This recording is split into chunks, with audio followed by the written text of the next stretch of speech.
The Town of Burlington will be holding the April 18th, 2024 meeting as a hybrid meeting.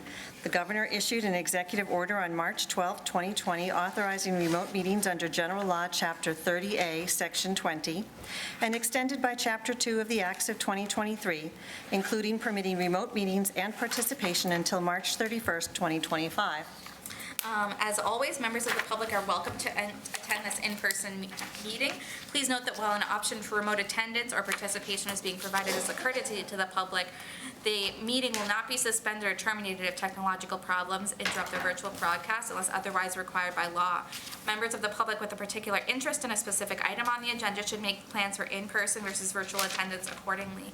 Those seeking to attend remotely may do so via the following. townofburlington.webex.com is the URL. Our meeting number is 2346-213-8296. The meeting password is 1645. You can also join the WebEx by phone at 617-315-0704. Members of the public looking to participate, please raise your hand in the WebEx and staff will send you a request to unmute at the appropriate time. The meeting is being broadcast on the BCAT government channel. You can find it on Comcast 99, RCN 15, and Verizon 41. We're also streamed on Facebook Live via the BCAT Facebook government Facebook page. Thank you, Liz. And we have some very special guests with us tonight. The Burlington Elementary and Middle School robotics teams are here to present their latest competition designs. And take it away. Cubing is so much fun. You need to have good use of your hands to solve a cube. We used 5 different types of sources to do research. We learned about cubing, low hand mobility, and different types of cubes. We found cubes made for people who are colorblind or have no vision, but not any for people with low hand mobility. We talked about all our hobbies and came up with project ideas for ice skating and cubing. We decided cubing would be the most fun. A barrier to access for cubing is that you need to have good use of your hands to solve a cube. To overcome this, we decided to build a robot that will allow a person without good use of their hands to solve a cube.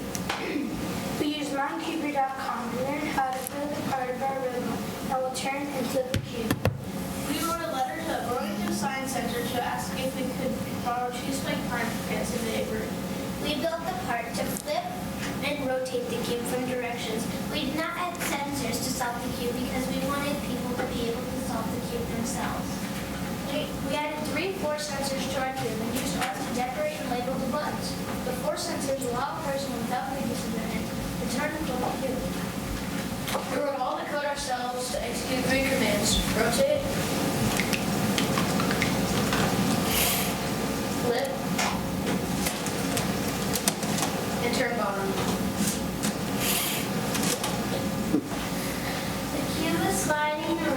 The cube was sliding around, causing some commands to fail. We made a paper basket to hold the cube in place, but this made the space too tight. We used a pure plastic case to hold the cube better, but this was too difficult for the cube to land after a flip. We tried using a cube with stronger magnets, and that solved the problem. We met with a physical therapist to learn how we can make our cube more accessible. She said to make the buttons quicker, to make them easier to press. She said to make the buttons fall down hard so the user does not hit more than 1 button at a time. She also said to make a platform for the buttons so that they are easier to reach. Our cuber is limited to 3 moves: rotate, flip, and turn bottom, so it is harder to solve the cube with a robot than it is with hands. To help solve this, we added a 4th button that automatically runs a frequent set of moves with just 1 touch of a button. We made a sign with common rules to help people get started using the cuber. We made a sign with more complex algorithms for more combination buttons. Our mentors served as our first testers. They taught us about the importance of iteration. We met online with Toby, the Australian national champion in 3x3 speed cube. Toby's on an FLL team in Australia. They also did their innovation project on cubing. We shared our projects with each other, and Toby gave us feedback on our project. We learned from him that we could enhance our cuber to prevent it from making mistakes. We We added a color sensor to the side of our cuber. The sensor scans the cube to verify that the correct move has been made. We shared a project with 85 elementary students at an after-school program. They asked us a lot of questions on how we coded and built our cuber. We held their attention for 30 minutes and everyone wanted to press the buttons. We also share a project with residents at a senior center. They found our buttons easy to press and they could press them with a single finger. One of the seniors liked it so much, he said, I could play with this all night. We got a lot of feedback. We learned that we needed a table for the cuber so that the platform will be stable for a person without the use of their hands. The seniors had trouble reading the labels on the buttons, and they had trouble remembering that TB means turn bottom. So we made new labels that are more clear and wrote out the words turn bottom. The seniors did not know when the buttons were ready to be pressed again, so we made a smiley face light up when the execution is finished. The seniors were holding the buttons down, not releasing. So we changed the code to wait to move the cube until the button was released. Over 58 million people in North America have limited hand mobility. Our cuber gives them the ability to cube of all of its benefits, including improving memory, reducing stress, and having fun.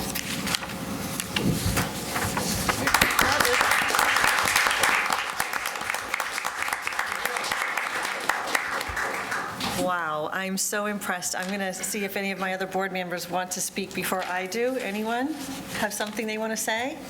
I just like to share, I'm extremely impressed. I am not a coder. I don't think I could achieve what you all achieved, but I am a marketing professional by trade, and so I'm very familiar with how important it is to watch how people interact and use products and what they get out of it. And it's extremely impressive what you all observed and learned and adjusted with everything that you did. So this is fantastic. Good work. Great job. Good job. Good guy. Yes, thank you, Madam Chair. I'm an electrical engineer by training, and, I can code, but, stuff that you're doing here, I didn't know what to do until I got to university, so congrats on that. Okay. Well, I am very impressed. I want to echo what my fellow board members have said. You've done a wonderful job. I do have a question. I heard that you're going to a big competition. Would someone like to tell us about that?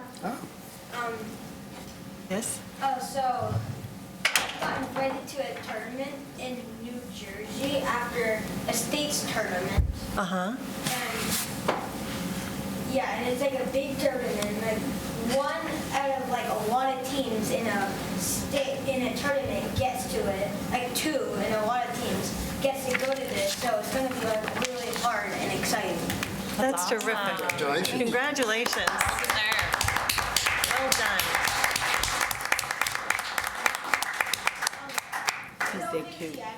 Of course, please. Yeah, so we're going to an invitational. There's many invitationals happening all over the country. I know there's one in California. We only got invited to one, but it's a big step for us since we're first year team. Great. That's terrific. Great. Congratulations. Very well done. And thank you for sharing your invention with us. Well done.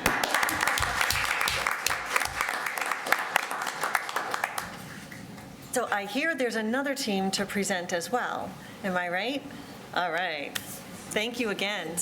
Great job. I want to press the buttons. No, but really, I could play with that all day long. Awesome. Oh, cute. Got you hooked. Yeah. That was so cool. Yeah. Yeah.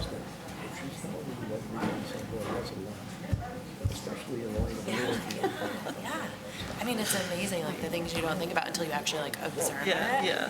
No, but it doesn't have to be what it was. But, yeah. I'm also like, ooh, it's like this is unreal what That they're they doing can at do this that at age. that age. It's amazing. They're going to be so ahead of the game when they get to college. Oh, yeah. Right. That's right.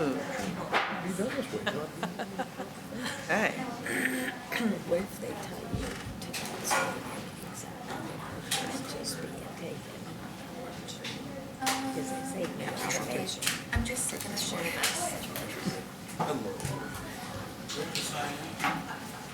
If you want to speak, I probably won't have to speak. Verizon.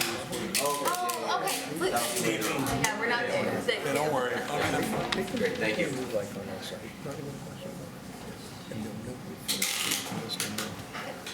Yeah, this was interesting to see. Yeah, right. Fun fact, my first marketing internship was for a few. So you'll be able to educate us. It was wild.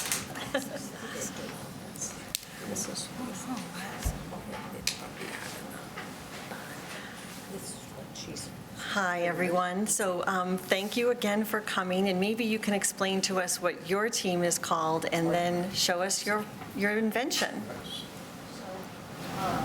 We're the Toadmasters. Toadmasters. We are the veteran team this year, Uh-huh. and this is Toadmaster 3000. Cool. And it's like a kind of a super dog toy that allows people with low upper body strength to be able to play with their dogs without hurting their arms and exerting harsh force. Cool. Okay. Thanks. It is so much fun to play tug with your dog, but you need a lot of upper body strength to do this. We set out to overcome this barrier by creating a way for people with low upper body strength to be able to play tug with their dog. We used 5 different types of sources to do research. We learned about how muscle mass reduces as we age, how dogs can lower blood pressure, and how dogs can help elderly people feel low. We also learned that the tug of a dog can be equal to quickly bench pressing 125 pounds. We all discussed our hobbies and barriers to them. We all love to play with dogs, so we set out to make playing with dogs more accessible to people with low upper body strength. Dog toys already exist that allow a dog to play tug by themselves, but there are not any that allow a person without strength to play tug with their dog. We sketched out our original idea about making a device that attaches to a person's arm. We met with a structural engineer and learned that our arm attachment would not work. So we pivoted and created a new model that attaches a device to a chair. We sketched our new ideas on how to make our tug toy work with a chair, and hence Tugmaster 3000 was born. Use springs and carabiners to reduce the resistance of a tugging dog. We researched the force of a tugging dog to determine the strength of springs to use. We added a lap desk to protect the user. Yeah, it's all right. We added holes for the springs to get through. They said that the chair bounced when the springs were scraping on the holes, so we made them bigger. We met with a physical therapist to help us design the Tugmaster 3000 to meet the needs of people with low upper body strength. She suggested design enhancements, and we set out to implement them. We added arm pads to allow users to keep their arms at rest. We added a seat belt to reduce shoulder stress. We added an optional second set of springs to further decrease resistance for our most frail users. We did some initial testing on our own dogs, Rex and Scout. Testing with our dogs showed us that we can be pulled right off the chair. To solve this, we added planks to make the chair stable. We met with a dog trainer to learn how to make the Tugmaster 3000 even better. She gave us the following suggestions that we implemented. We sewed a treat bag that attaches to the chair. You could create vegetable broth to make the toys more appealing to dogs. We made a laser pointer to have another way to play. We tested with one more dog, and then it was time to take it to even more dogs. We went to the dog park to share the Tugmaster 2000 with our community. We met with a teacher who said that her students who are in wheelchairs would love this so that they could play with dogs. We met another woman who said that her sister has cerebral palsy and would love this to play with dogs. Another person at the dog park said that his small dog does better with a rope toy. He suggested adding an option for a rope toy, so we did this, and his dog really liked it. My grandma has never been willing to play tug with my dog, but that all changed when we shared the Tugmaster 3000 with her. She said it was very cool. They said that the chair bounced when they stood up and that it would make it difficult for some people to get out of the chair. So we added stability strings to the back of the chair to keep it from bouncing. We met with an elder care expert at the senior center, and she said that it would be great if the Tugmaster 3000 could be adapted to a wheelchair. And it was actually pretty easy to adapt it. We shared the Tugmaster 3000 with many seniors. They said the chair was comfortable and it was fun to use. The we got feedback from them as well. We wanted to share with more seniors, so we reached out to a senior center and made a flyer to advertise our visit.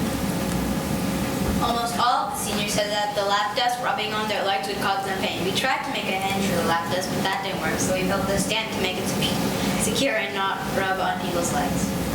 Tugmaster 3000 enables people with low strength to safely play with the dog. Both the toys and the resistance can be customized for both the person and the dog. The treats and laser pointer allow for even more fun and bonding. The Tugmaster 3000 can be used in nursing homes for dog therapy.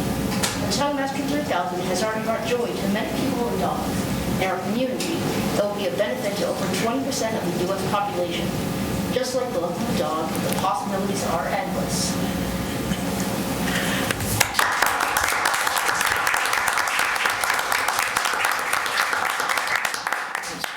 Fantastic. Thank you so much. Board members, who wants to jump in first? Can you show a demonstration, perhaps? Sure. Who wants to be the dog? I will, yes. All right. Yeah, you'll sit down here, and then they just will.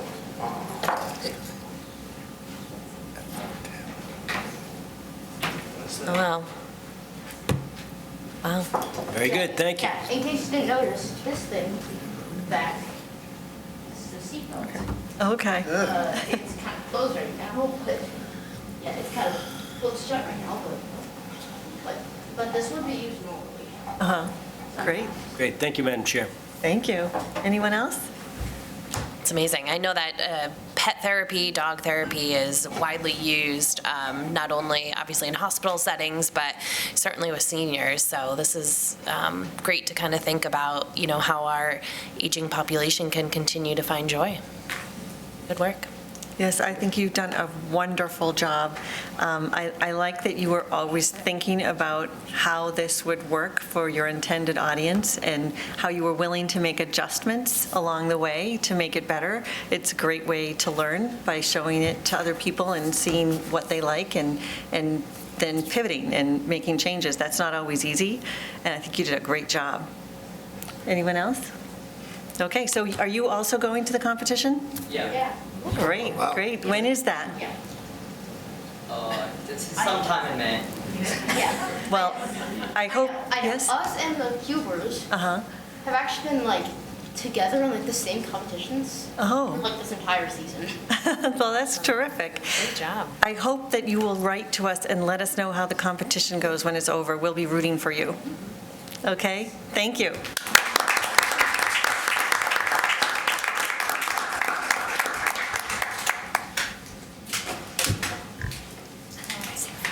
Thank you.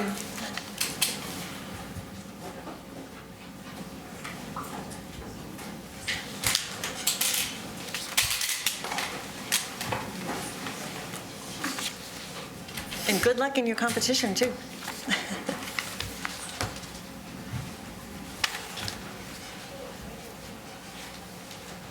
Thank you. Oh, we're losing most of our audience.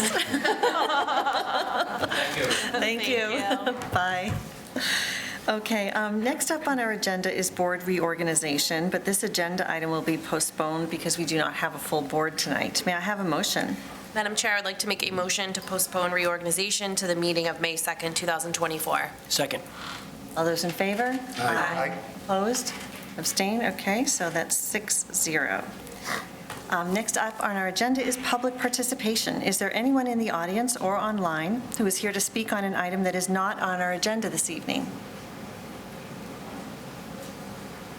Seeing no one, we will move on to announcements. The Sculpture Park Committee will be meeting, The Sculpture Park Committee will be meeting next Monday, April 22nd at 3 p.m. in the Art Director's office at Burlington High School. That night, the Select Board will be meeting at 6 p.m. in this room right here. And they will be taking a vote to endorse the MBTA Communities Overlay District and bylaw amendment. The Land Use Committee will be meeting next Tuesday, April 23rd at 7 p.m. in this room, Town Hall, or actually in the Town Hall Annex Conference Room. And then a town meeting info session will be happening Wednesday, May 1st at 7 p.m., and that location has yet to be determined. An MBTA Communities public info session will be happening closer to town meeting in a virtual meeting, and that both the date and time have not been determined yet. May town meeting will be on Monday, May 13th at 7 p.m. in the high school auditorium, and that will likely have to be continued to Wednesday, May 15th, and then also to May 20th. Finally, the Burlington Community Health Fair, presented by the Burlington Board of Health, will be on Saturday, May 11th from 10 a.m. to 1 p.m., and that is in the Burlington High School Cafe. Okay, thank you. Yes? Quick amendments to those things. So the select board, so I previously went to the select board's meeting to present MBTA community, so this is whether or not they're going to endorse it or take no action on that, so that's happening next Monday. And then on Tuesday, I'm going to be presenting to the Land Use Committee on the warrant article to update the use table. And the town meeting info session, so Wednesday, May 1st, that's when I will be presenting all of the land use warrant articles there. That's usually in Grandview. Not sure where Amy's going to have it, but I'll let you guys know. Will we also be presenting the MBTA communities at Yes. that May 1st meeting? Okay, Yes, thank you. I will also be doing the whole shebang. And so that's just some notes on those announcements. But Okay, thank you. Do any other members have announcements? Okay, we do not have any legal notices or non-approvals, so we're moving on to matters of appointment. May I have a motion, please? Madam Chair, I would like to make a motion to take items 8A, 8B, 8C, 8D, 8E, 8F, 8G, 8H, and 8I together for discussion purposes. Second. All those in favor? Aye. Opposed? Abstained? Okay, 6-0. So the following are public hearings, all submitted by the Planning Board, and all regarding the overlay district for MBTA Communities Multifamily Overlay District. A is a petition to amend the zoning bylaws Article 3, Districts. B is a petition to rezone property to the MBTA Communities Overlay District 1, 2, 3, 4, 5, 6, 7, 8, 9, 10, 12, 14, 16, and 18 Georgia Drive. C is a petition to rezone property to the MBTA Multifamily Overlay District 1, 2, 3, 4, 5, 6, 7, 8, 10, 12, 14, and 16 Dover Drive. D is a petition to rezone property to the Multifamily Overlay District at 24th Avenue. E is a petition to rezone property to the MBTA Communities Multifamily Overlay District at 00, 111, 121, 129, 131, and 141 Middlesex Turnpike. F is a petition to rezone property to MBTA Communities Multifamily Overlay District 26 Beacon Street. G is a petition to rezone property to MBTA Communities Multifamily Overlay District at 103 and 105 Westgate Drive. H is a petition to rezone property to the MBTA Communities Multifamily Overlay District at 20 and 32 Second Avenue. And I is a petition to rezone property to the MBTA Communities Multifamily Overlay District 1 Littlesbrook Court.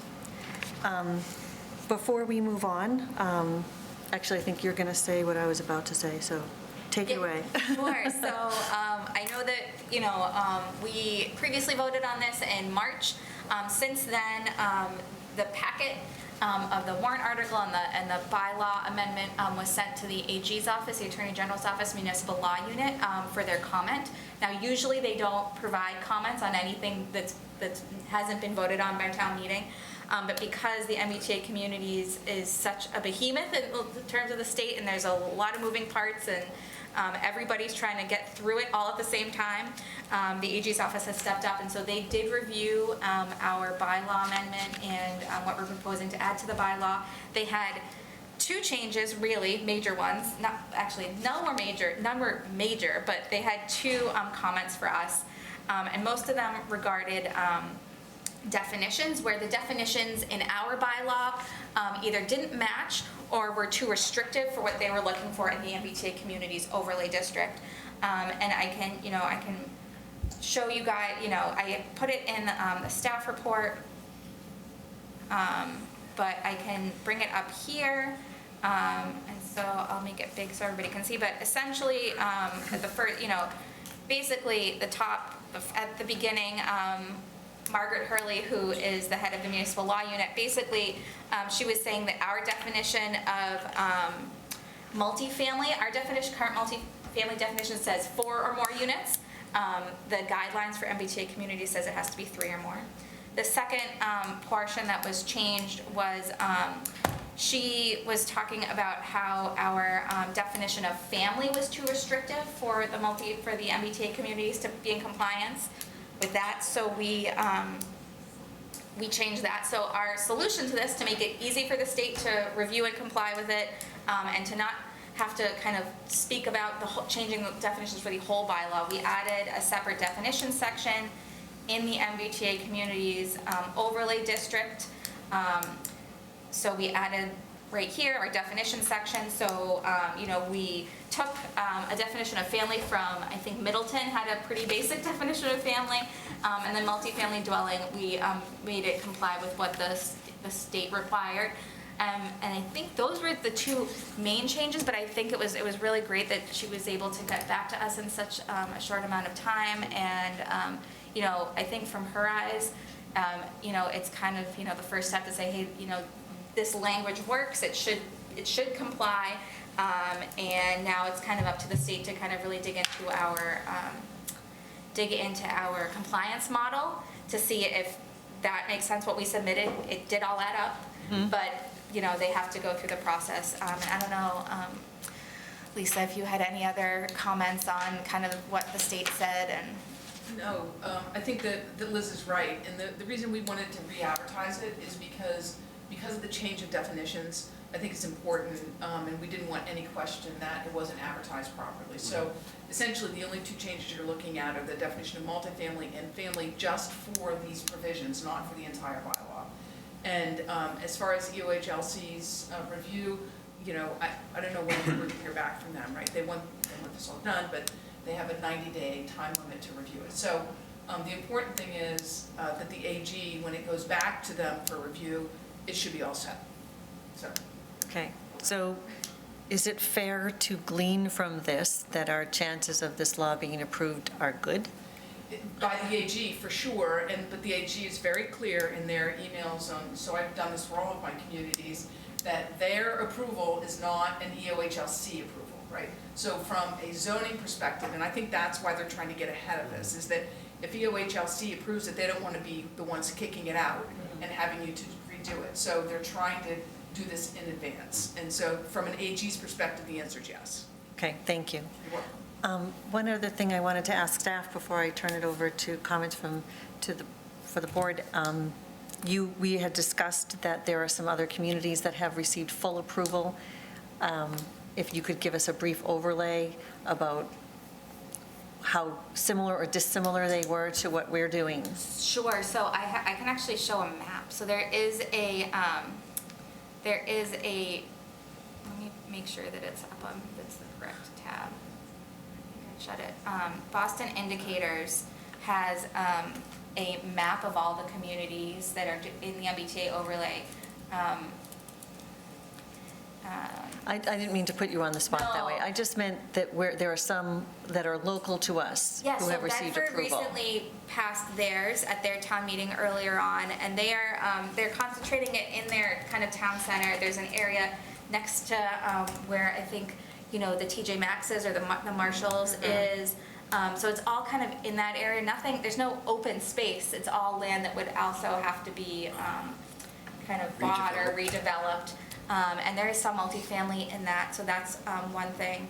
And I've been diving into what other communities have been doing using the map, and there are a lot of other communities, like Plymouth recently submitted. I don't know if they voted on it, but they're submitting, and almost all of their properties that they're using have existing multifamily on them. Didn't Arlington and Salem receive approval already? They did receive approval a long time ago. So Arlington's is that their approval is based on a rezoning that allows, I think, three family housing on the entire town. So that's how, which was really interesting. They did that. And Salem already has, around, if you know Salem downtown by their train station, they pretty much already had the overlay there. So it was kind of just like a check the box. So we're not, I don't think we're unique. I looked at North Reading recently. North Reading is using existing multifamily across from the Benevento site. Right. That they have, there's like Pulte Homes, and then there's another multifamily, and so they're using that exclusively. I don't know. So I don't think that our map is that dissimilar from other communities and other communities' plans. Okay, So. thank you. Linfield's having an issue with it, right? Are they really? I didn't look. All over the news. I have not heard about Linfield. What are they, I mean, it says that they've gotten interim compliance. So what I don't. No, I think it's just become very controversial here about how it's going to affect their infrastructure and all the things that. Yeah. I mean, again, I feel like we're in a better position to do it, but, I think about I've talked to you guys about Rowley. I'm like, how is Rowley gonna come, So, it's not easy everywhere, but. Okay. So, board members, does anybody have any questions about this? Bill? Thank you, Madam Chair. I just had one question on the density regulation table. So they added that for the MC, whatever they call it, MOD. Yeah. And the frontage is none. How does that work out with actually having a valid site with no frontage? I think that there's no, I guess. There's no minimum frontage or just no frontage at all? I don't How can you? have no frontage. I don't know. That is So- an excellent question. Okay. So. And then maybe the other one, maybe similarly, there was minimum lot width, and that said none. So, again, I don't know. So it's maybe no minimum, that's what it says. Yeah. Maybe that's how I interpret it. Yeah, no, Okay, yeah. thank you. You can have 1 foot then? So there's no minimum, but you would have to have frontage for access, right? So. It has to be, And it would have to, under state law, in order to be a valid lot, you have to have at least 50 feet of frontage. Okay, so it has to be 50, okay. So should it say 50 or just say, okay, whatever you think's best, I guess. Thank you, Madam Chair. Well, now I have a question about what Bill brought up. Is there a reason we shouldn't have it say 50 feet of frontage? There isn't. At this point in the process, is that Change it would be difficult. Right. I would say, I'm thinking that there may be some retreat lots and things like that in the district, so I didn't look at your advisors, your consultants looked at every aspect of it. So I suspect that there were some retreat lot kind of things, so they wouldn't necessarily have, more than 50 feet.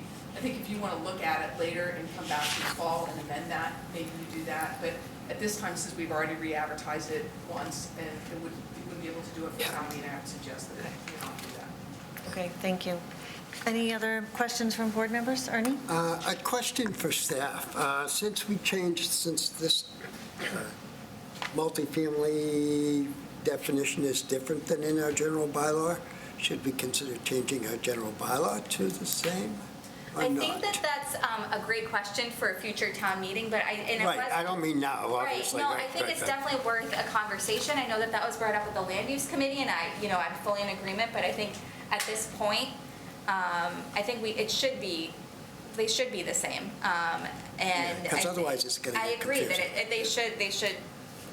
that they should complement each other. So I think that. Okay, but that's on the table for the future. Absolutely. Okay, Oh, fine. yeah, Thank you. that's. All set. Thanks, Madam Chair. Thank you. Anyone else? No? Okay. Madam Chair, I would like to make. I think I have to. Yeah, you have This is a to- public oh, yes, meeting. sorry. Is there anyone in the audience or online who would like to make a comment? I see Bob has his hand up. A request to unmute has been sent to you, Bob. And Bob, when you unmute, please identify yourself for the record, first and last name. Bob Young. Thank you. Thank you. You're welcome. I attended one of the public information meetings, and I don't want to speak necessarily for others, but I think there was a lot of dissatisfaction with this particular proposal and the law itself. A couple of specifics. There are 352 cities and towns in Massachusetts. I think this MBTA overlay includes about 176 cities and towns. So the math for me doesn't work. we're being asked to shoulder a bigger part of the burden and other people. You could have a town that's required to do it and the town next to it is not. And that can be replicated over and over and over again. Okay, thanks. I'm sorry, go ahead. Yes, thank you. I also don't believe, I'm sitting here thinking, our particular planning department gets to work with a legal department, and we're paying that with our taxes. But when we, the public, have questions, we're told our town council can't help us. So I don't think that's fair. And I also don't understand this particular proposal, is my understanding, more than 50%, maybe it's 70 or 80% of the proposal that's being made is on unbuildable area in the zones that they've set up, unbuildable. So if this is supposed to promote housing, how is it that we're putting in something that is not doing that by a long shot? And my final point is, I don't think this is a benign law. It's no big deal. Because I've been around, many people on the committee and the taxpayers have seen how Beacon Hill operates. They put something in, it's not mandatory today. At midnight, they take a vote and all of a sudden it's mandatory. So appreciate the time, appreciate the opportunity to bring these issues to the public, and then it's recorded so that someone is putting these on the record. And so that's my point. I don't know if the committee members or Liz has a comment. I'm more than happy to listen and respond if I'm allowed to. Okay, thank you. Well, you are at your 3 minutes, so the board may choose to respond. I actually did want to make a couple of quick comments. First of all, what we're doing here tonight is not debating the law itself. The law is a law that was passed at the state level. We are required to comply with it. So we're not really debating that here tonight. But I did want to let staff respond to the suggestion that our overlay is on unbuildable land, because I think that is an error. Can you confirm? So the overlay district is not on land that is unbuildable. We wouldn't be able to submit for compliance with the state if it was. So all the land a lot of the land that we are proposing in the overlay is on land that has buildings on it. So we are not required by the state, by this new law, to find undeveloped land and rezone it to allow multifamily. We are asked to find land that, is, either unbuilt upon or able to be built upon that meets certain parameters. But there's nothing that says that the land that we have chosen can't be built upon. A lot of it already is built upon, and we have been told by the state, you're supposed to treat that land as if nothing is on it. Okay. And so that is kind of the... Okay. Thank you. Any other board members want to comment? Yes, Bill? Sure, thank you, Madam Chair. I think the question of, and maybe this is to council, to the 177 versus 300-plus total communities in Massachusetts. So there's a criteria to be a MBTA community with train and trolley service, and then secondarily, there is adjacent communities, and then the ones that don't apply is folks that aren't even close to that. Probably most of that would be Western Massachusetts, Central and Western Mass, that just wouldn't apply. They don't have service at all. Is that correct? And that's part of the law. That's the definition of what an MBTA community is in the law. So it's communities that get MBTA service, whether it's bus, trolley, subway, and then adjacent communities. And that's how they determine it. It's what the law is. Thank you. Thank you, Madam Chair. Thank you. Okay, is there anyone else that wanted to comment on this? Yes, Joe? I'm just going to make my quick comment, as I did before, just to show where I'm coming from. I don't necessarily, the project, as it's being presented may be good. In principle, I disagree with being told as a town, who's probably one of the most responsible towns when it's come to housing, of virtually every town in the state of Massachusetts. And we're now being told when, where, and how, and we need to jump, and we need to jump how they want us to jump, and I'm not on board with that. So that's the reason, not necessarily that you didn't put a plan together that, effectively does what it needs to do, but would be the reason why I'm voting against it. I don't believe in it in principle in the way it's being done and the way it's being implemented and the way it's being enforced against the communities. We pay their tax. Our tax dollars go to pay them, and they're now coming after us with our tax dollars and attacking the cities and towns, basically mandating that they do what they want them to do, or they're going to withhold our tax dollars from us, which I don't agree with, but simply explaining where my position is on it. Okay, thank you. I think we are ready for a motion. Madam Chair, I'd like to make a motion to close the public hearing on these matters. Second. All those in favor? Aye. Opposed? Abstained? 6-0. Madam Chair, I would like to make a motion to recommend favorably on warrant Article 31, which amends Article 2 definitions, Article 3 districts, Article 4 use regulations, Article 5 dimensional requirements, adds a new section 8.6.0 MBTA Communities Multifamily Overlay District, including the proposed map changes. Second. All those in favor? Aye. Opposed? Aye. Abstain? Okay, so we have 5-1-0. Thank you. Okay, the next item on our agenda is item J. It is a public hearing, petition to rezone property to the Limited Business District, 55 Center Street, submitted by the Burlington Select Board. And item K is a public hearing, petition to amend the Grandview Farm Plan Development District zoning regulations to remove all references to Development Area 2, submitted by Burlington Select Board. Do we need a motion to take these together? Madam Chair, I would like to make a motion to take item J and K together for discussion purposes. Second. All those in favor? Aye. Opposed? Okay, 6-0. Okay, before we start, I'm going to let staff speak to this item as well, because we have had it before us. Sure. So again, just like MBTA Communities, this is another matter that was discussed and voted on in March. It was brought to my attention that the advertisement for the public hearing for that March discussion failed to include the section where it stated that we would be, by rezoning the property, we'd also need to be amending the Grandview Farm PDD. That language was not in there. So in order to meet the requirements of the law, we need to open up a public, we have re-advertised with the correct language, and nothing is changing as a part of the proposal. It's more kind of a formality to check the box with the state so that the AG's office says you're good to go.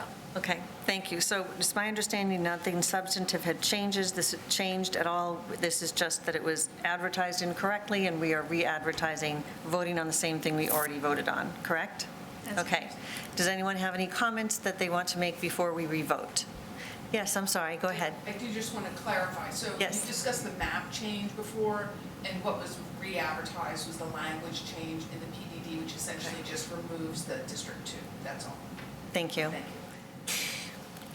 Question? Yes. So, because we had discussed last time too, that if we find it's not needed to use it or use the whole thing, then when we come back to then rezone it again, it's then would be another change to the PDD. Right, we would shift that line over as soon as they figure it out. So let's say it is all done over the summer, right? You come back in the fall and shift the line over so you can see where the line is. Okay. Thank you. Anyone else? I have one question. This is just a recommendation to the town meeting, correct? And has there been any drawings made up of what they're going to do or what they're going to need? You mean for the building itself? Yeah. No, there's no design yet. So they don't know at all? They can't do the design until they know the property that they're doing it on, right? So that's part of it. They need to make sure that that land is available. Go ahead. We could make the return of the property they don't use a part of our site plan approval, Tony, I think, if I'm not mistaken, correct? Yeah. So we hold the ball when they come here for site plan approval. And if they want to put 2 rows of parking into the green space and we think one car would be better, we tell them and we work it out the compromise, whatever, and then whatever land is left over as part of the site plan approval, they have to go to town meeting and get it rezoned again. Is the way I understand it. Am I So correct? you can condition Lisa? the site, you can condition the site plan approval, that's correct. Right, okay. Thank you, Ernie. Joe?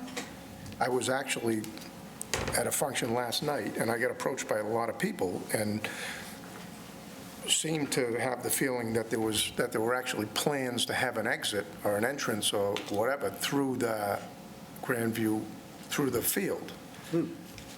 Is that true or not true?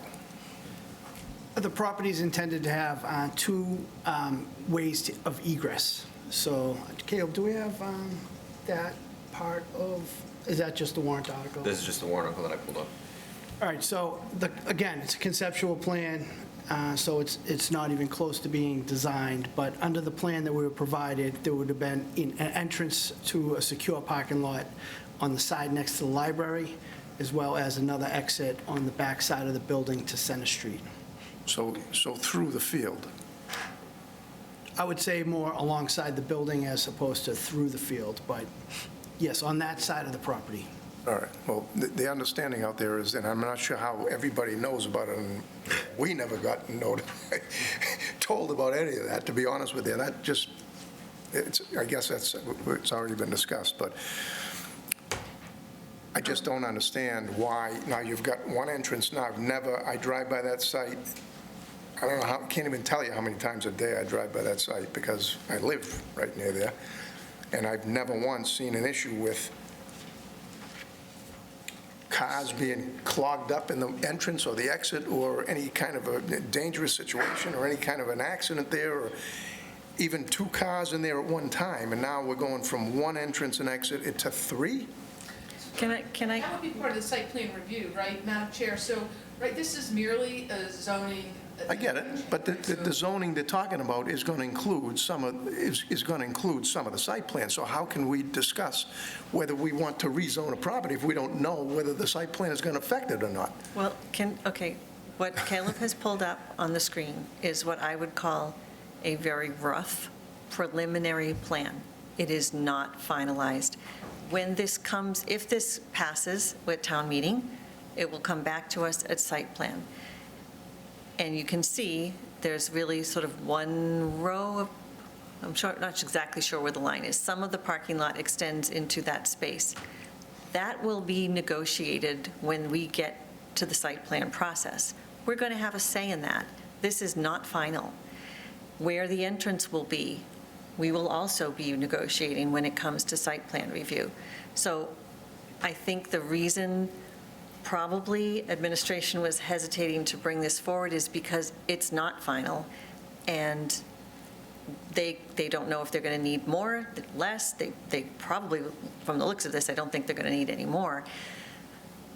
And I think, as town council said, we can look at this and make assumptions about what may happen, but what we're voting on tonight is a zoning change, not this. Right. We're voting on a zoning change that actually, in other words, if we, or not us, but our recommendation, if town meeting said, no, we're not going to rezone that, then they would come forward with another project that didn't include that site. I assume they're not going to just walk away from it. So they would come forward with a project that did not include that site. So I guess that's why it should be part of the discussion, because we now have to make a recommendation. Do we recommend no, we don't rezone that and let them come back with a project that doesn't include that parcel? So it's all intertwined. I don't know how it's not part of the discussion and how anyone can say it shouldn't be part of the discussion. So I guess that's one of the concerns I have, that it's being pushed forward and everyone's being told you can't talk about it, even though we're rezoning a parcel of property here that may or may not be part of the ultimate project, and that may be determined on what happens with this vote. So I don't get it. I just don't understand it. And that's one of the reasons why I got a lot of concerns. And again, I know last meeting got into people saying about, people couldn't breathe in there and things like that. I think, my opinion is if there's at all even a slight air quality problem in there, they should have it tested. They should be removed now. If they're going to leave anyway, they should go into a safe building now. And we get this done the right way instead of pushing this forward because supposedly an air quality problem that nobody's complained about. That is another one of the pieces that I don't understand, and I think as a planning board, we should be discussing these things, and we should be talking about these, and somebody dropped the ball a long time ago, and I don't blame the chief, I don't blame town administrator, I don't blame the police department for wanting and explaining that they need a new police station, but somebody dropped the ball a long time ago, and it wasn't us. And now, it's all moving forward at a lightning speed because supposedly all of a sudden it needs to be done. And again, I'm not questioning whether it needs to be done, but that should have been addressed a long time ago. I know when I was on the Board of Selectmen over 18 years ago, for 15 years, we discussed a public safety building. That was part of the long-term plan, the long-range plan. Well, you're never going to have a police and fire station that happen to coincide with when they need to be built. So if you're going to go forward with a plan like that, the time to go forward with it is to plan and to do it when one of them needs to be done. And this is the time that one of them needs to be done. And building this building will foreclose on that possibility for at least 50 or 60 years. And my understanding is the state even gives a lot more funding for public safety buildings now, and that's why Wilmington, a lot of these towns have done it, because they've gotten a lot larger percentage of funding from the state to do public safety versus piecemealing them together, as separate buildings. But again, I just want to reiterate, I want on the record that if there's a safety issue there, we should have the police out of there and they should be in a safe building. Number two, I'm not against a building, a police. In fact, I'm 150% in favor of a new police station. So that's just for the record, and those are my thoughts. So I thank you for allowing me to speak. Bill? Thank you, Madam Chair. Yeah, like Joe, I am 100% in favor of a new police station. So that's my opinion there. This is a zoning. If Caleb, you can back up that again, because that's interesting. I hadn't heard about the driveway piece of it. I understood the zoning change was to see if we could put some parking there. So where would that driveway be, that you're current thinking? Madam Chair, do you know what? It's at the corner on Sleeper Street, right? So I think there's two driveways, yeah, I think. the But one that's again, going to be for the parcel that's in question. I think we can talk about it. I'm happy to talk about it, but I'm going to caution everyone to keep in mind that this is very preliminary. We haven't had a shot at it yet. Yeah. And we change these things when they come to us. Right, and I think- According to this, I think that grayish stripe there in between the tree, right there, is the proposed exit on that side. That's not to say that's where it will be, but that's what is currently in the draft plan. Well, can I just, this is the first time I've seen this plan. I don't think that's what that is, just so you know. Maybe the town administrator knows. Up by the Zoom. You've got an entrance up on. There's going to be Sears, two. and you've got an entrance on Right there, Center. Sears in the front. That looks like a walkway of some sort. It doesn't even have a flare at the bottom, so. Okay, I could be mistaken. This would not be Oh, good. size enough to. So there is no drive on that side of the building?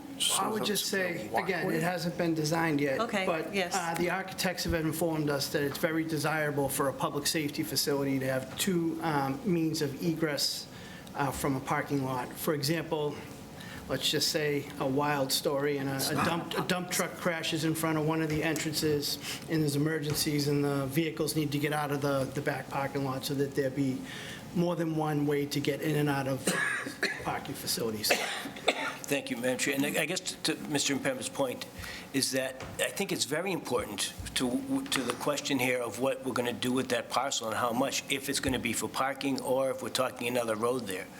It looks like on this then, though, that the two entrances are not anywhere near the parcel where the sculpture park is. Am I correct? They look like they're not connected, so if you connected Oh. the parking lot, then you'd be okay, because you got one Right. in, one out. but Again, it these looks are like they're things we're going to have to work out on site. plan Right, review. but I think that this should be known beforehand, before you change zoning for it. Right, it doesn't look like they're It's not like proposing for an exit. a zoning as we go type of approach. From a project point of view, though, and obviously, the town administrator and police chief have heard you, but it's a chicken or the egg thing. So do they spend money in designing something that later you're gonna be told not to do, and then they have to spend money to redesign it, right?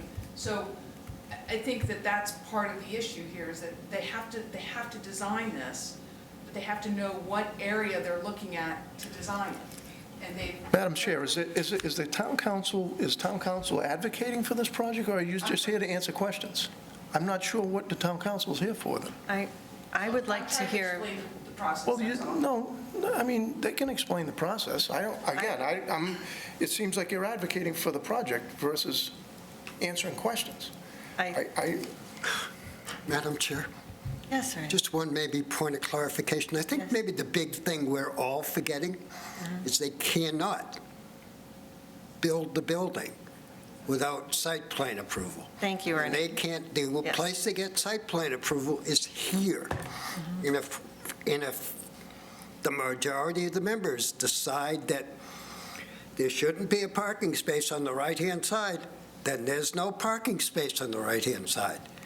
But that's when we get to do it. And they've already committed to return as much of the property that they don't use, or as much of the property that we tell them that they can't use, from the PDD back to the PDD.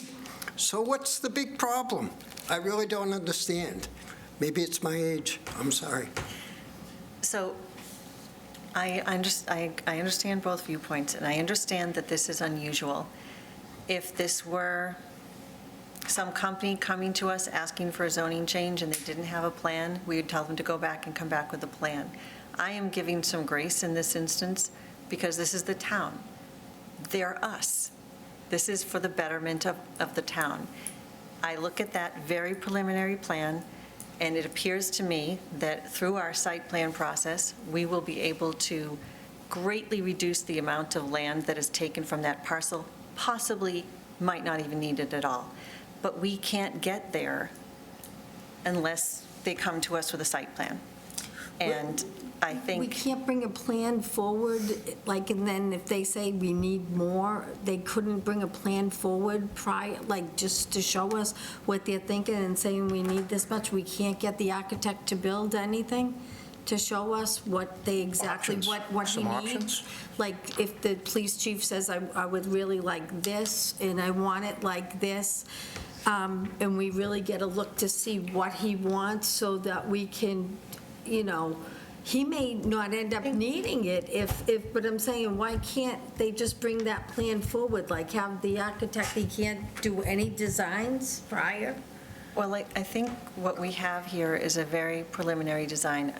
Correct me if I'm wrong, but I think what the architect has primarily been working on with the administration and with the police chief is they did a needs assessment, and they're figuring out what they need for the building to suit what the police do.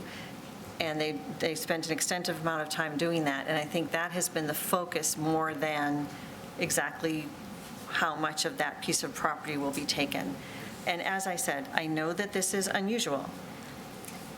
One might say that we're doing it in the wrong order.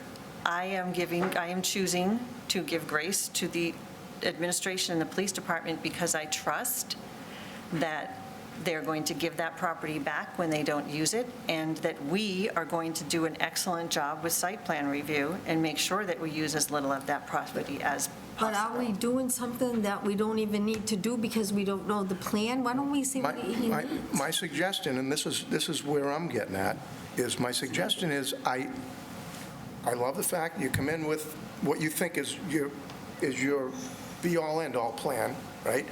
There should be a second option, which is your second best plan, and then your third option. To come in with one option and say, we need to rezone this property, when there quite possibly are other options that could involve not rezoning, what choice are you giving town meeting? What choice are we getting?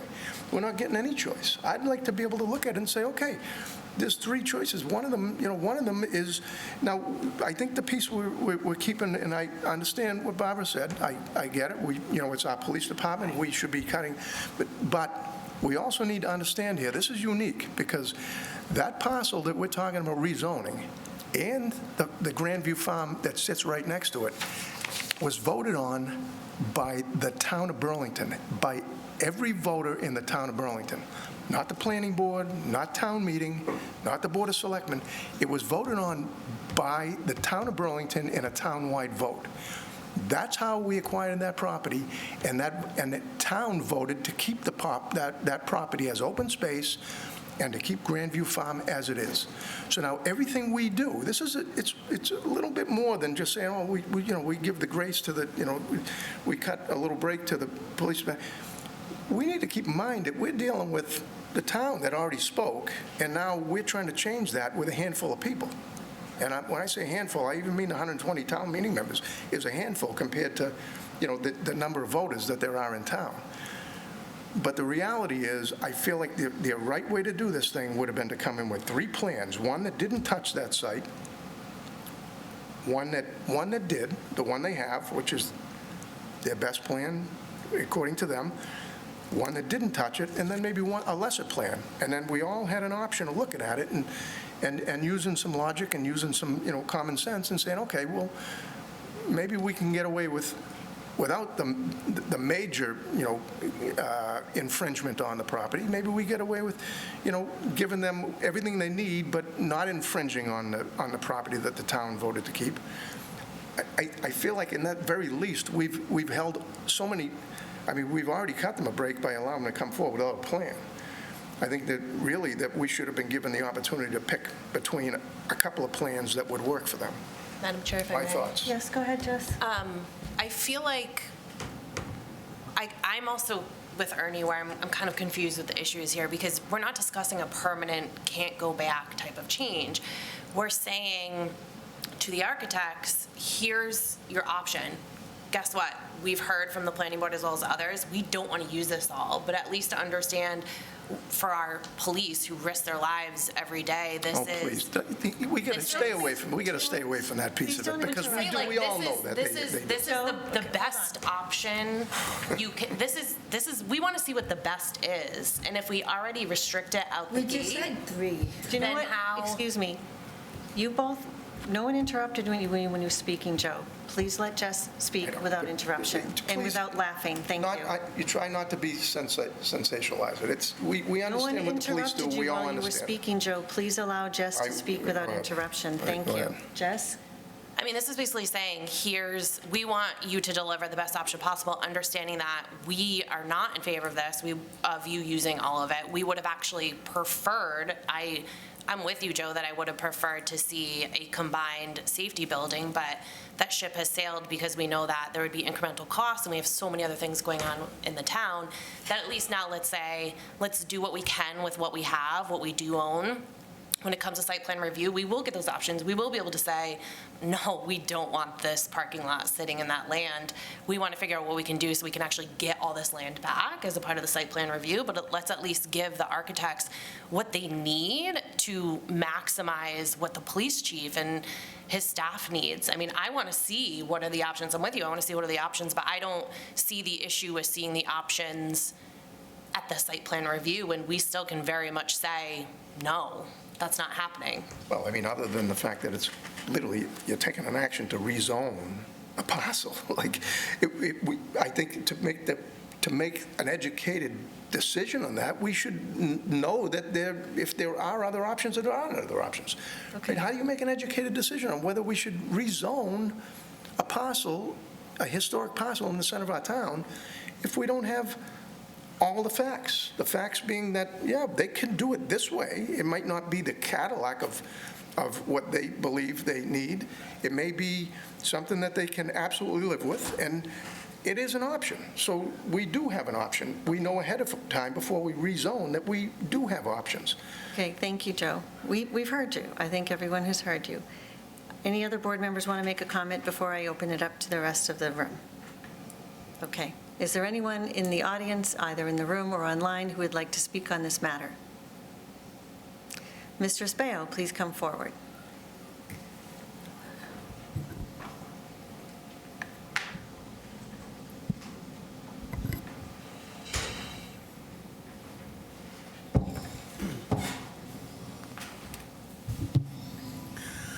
Good evening, everyone. Mike Espaillo, Select Board. Just listening to all of the discussion over this and being part of the whole process.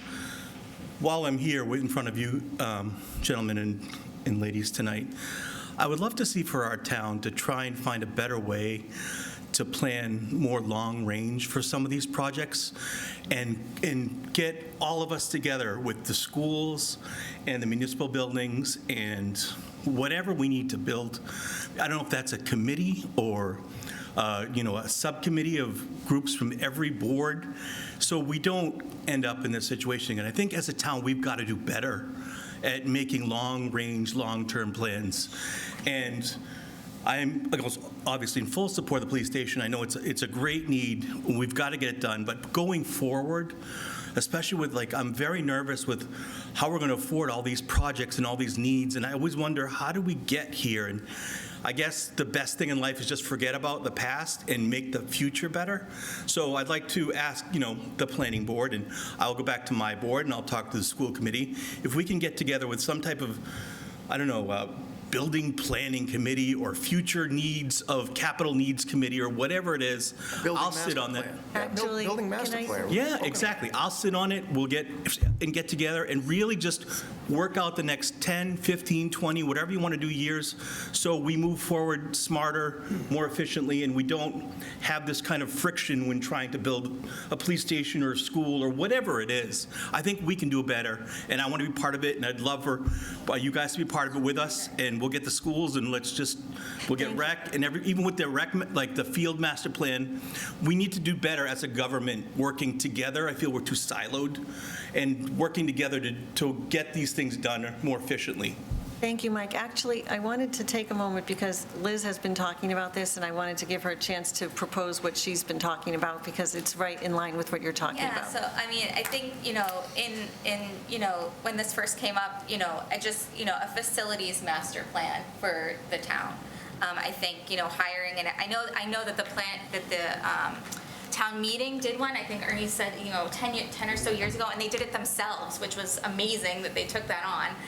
But having that, an outside firm who this is their job, professionally does it, to really look at, all of our property, its zoning, what's on it, future property that could be purchased that we have right of first refusal on, all of that, just to have a document to, moving forward. We have all the data. Let's gather the data so that we can make informed decisions going forward. And I know that Paul does an amazing job in Ways and Means, and they're talking about the, capital budget and numbers, but, having, having something along those lines. So to respond to you, yes, you're right.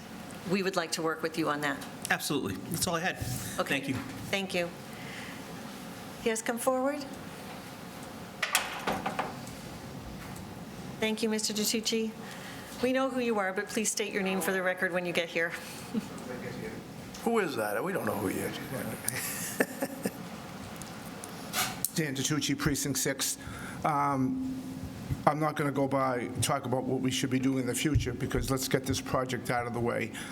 When you think about it right now, and I mentioned before, all of our existing municipal buildings have all been built on existing sites.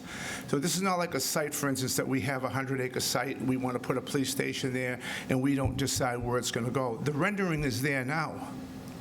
In my opinion, the rendering is there, and that is the police station.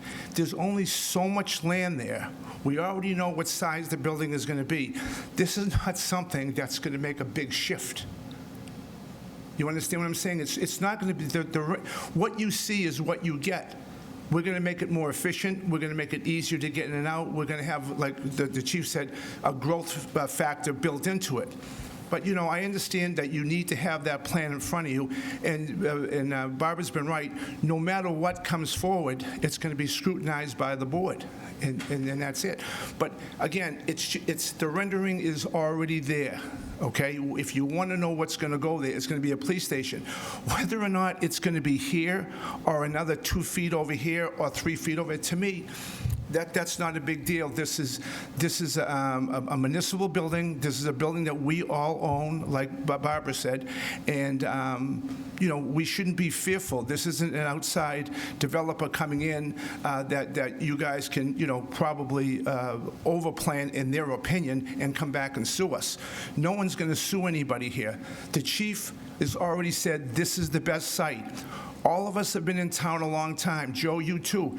You can't find any other site except just closing your eyes for 2 minutes, and we can tell the whole map of the whole town. We know it's available, and we know it's not available. That's why we build on the existing sites. We don't have that beauty that they have in Wilmington, where they can put a public safety building, in Lexington and stuff like that.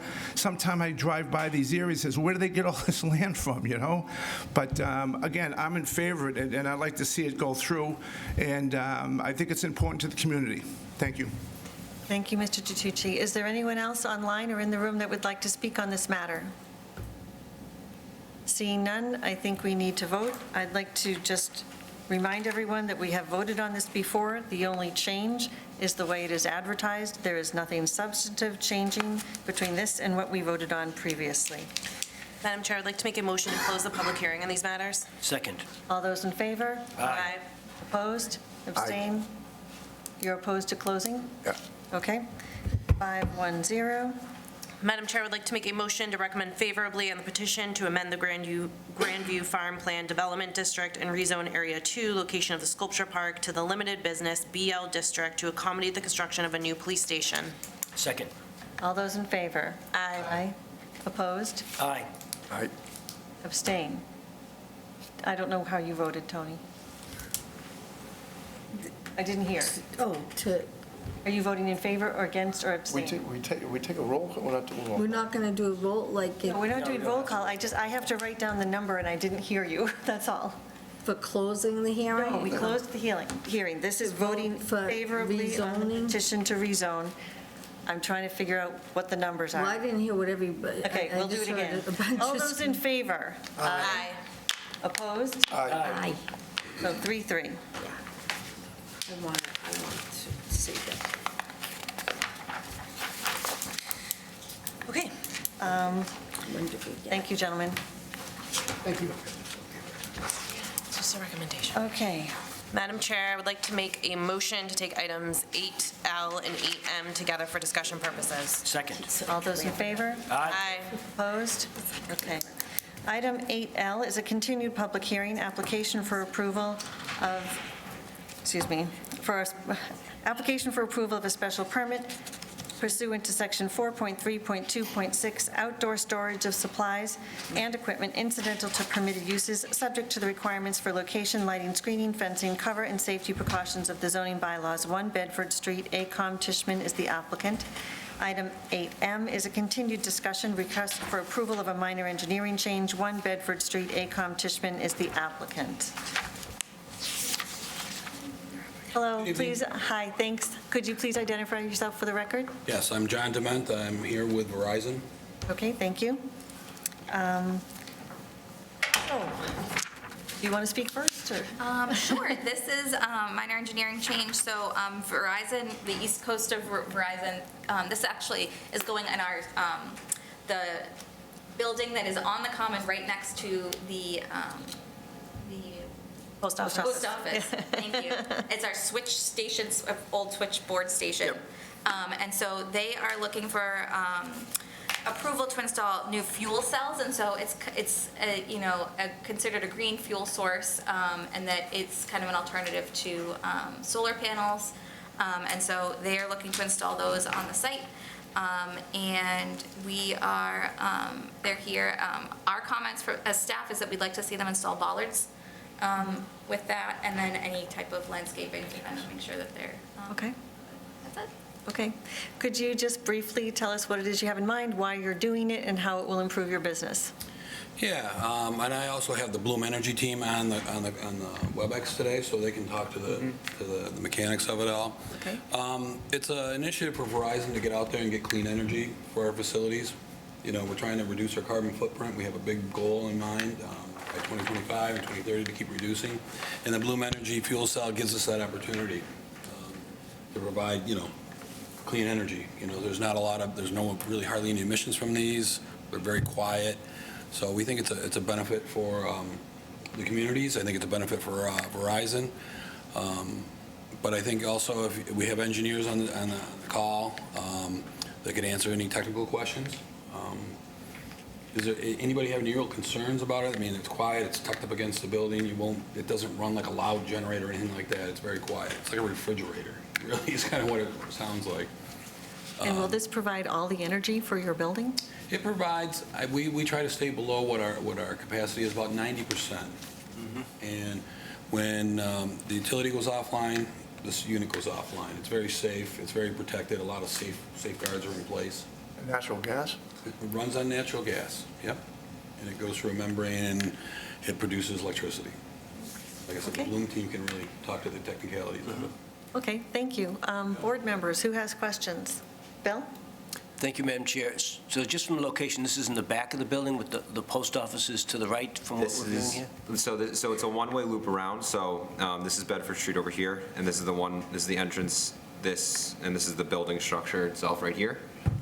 So then this is the proposal where these would be along the side of the building. So it's on the east side of the building, then? Closer to Center. Close to Center Street, close to the Human Services Building and the apartments right behind it then? Yep. Okay. Yeah, I wish we had a better overlay, but yeah, we're pretty far away. There's a big green space between us. I can pull it up on Google Maps as well to Yeah, kind of get a thank you. better sense of that. And I read it was, I think it says 70 decibels at 6 feet. Do you have any data that shows how that rolls off the farther you go? Well, I believe there was an energy study done, and like I said, my E3I team, Connor. This is noise, 7 decibels from 6 feet from there, not energy, it's noise. Yeah, I understand. But our energy team, we did a sound study, and we provide sound data if you'd like. And I was wondering if Connor could pull it up. They're having some difficulties getting online. Hey, John, it's Connor Harris. Oh, there you go, Connor. We did do a sound study for this location. Just a mute hand raised, and then I got the request afterwards. But yeah, we had a sound consultant come in, get readings of the area, and they reported back that there's no concerns with sound transmitting past the town recommended laws, past the Verizon property line. And we'll do a follow-up study with our sound data to verify what the initial data is proven to us. So do you have the sound data now? I only saw one thing on I think it was just a spec sheet that says 70 decibels at 6 feet. Do you have that available you could send us? Connor, do we have that data on that? We could follow up with it, yes. Yeah. Okay. And there's going to be no trees taken down on that right-hand side? Not on the far to the driveway side. We are, I don't think there's any trees there now. I don't think there's any No, shrubs. this is where the site is as far as, if I zoom out for 1 second, that this is where it's going to be within the site. That it's kind of as you enter here, it'll be to your right. I don't know if Right, I meant the trees to the right. Is that not your property, the trees to the right there? No, on the other side of the driveway, that is the property line. That's the property line on that side. Those are not your trees, okay. It'll be right. Why does it say existing trees to be relocated? Yeah, we can do that. Yeah, there's some shrubs. We don't want them too close to the fuel cell. It says existing trees to be relocated. Would that be these trees right in here? Those are the little trees. And how high is it's going to be, look like 4 or 5 units. How high is that going to be? Yeah, Connor, what are they, roughly, are they 6 feet? 6 feet, Is that 6.5? Yeah.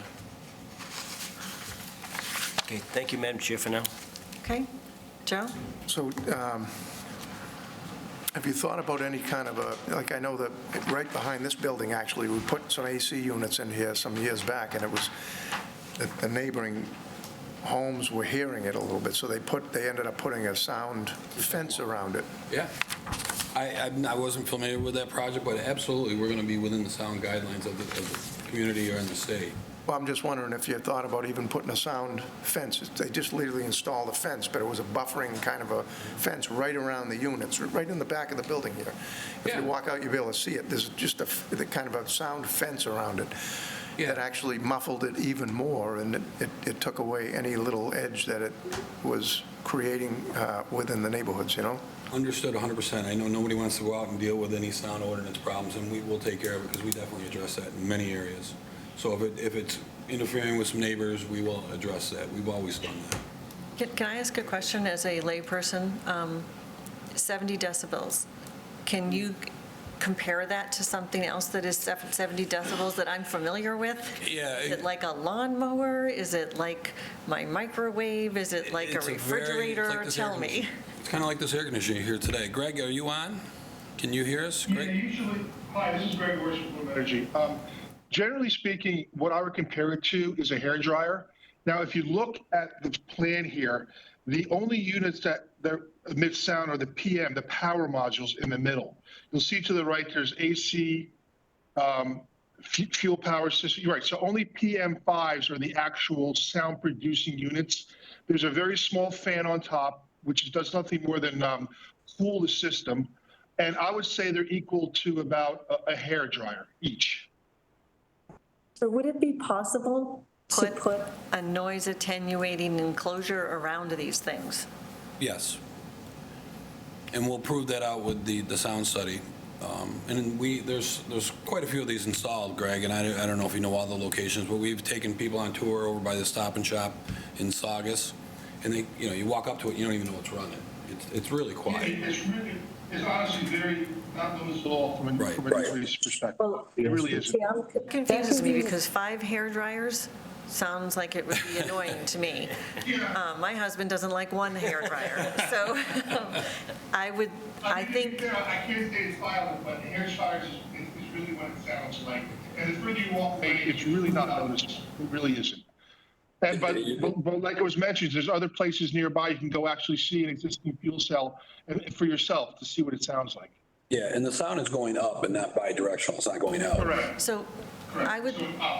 Can they commit now? I wonder if, I'd like to sort of ask my fellow board members if they would feel more comfortable with this if there was some noise attenuation around the units themselves, or if I'm the only one who is concerned about this.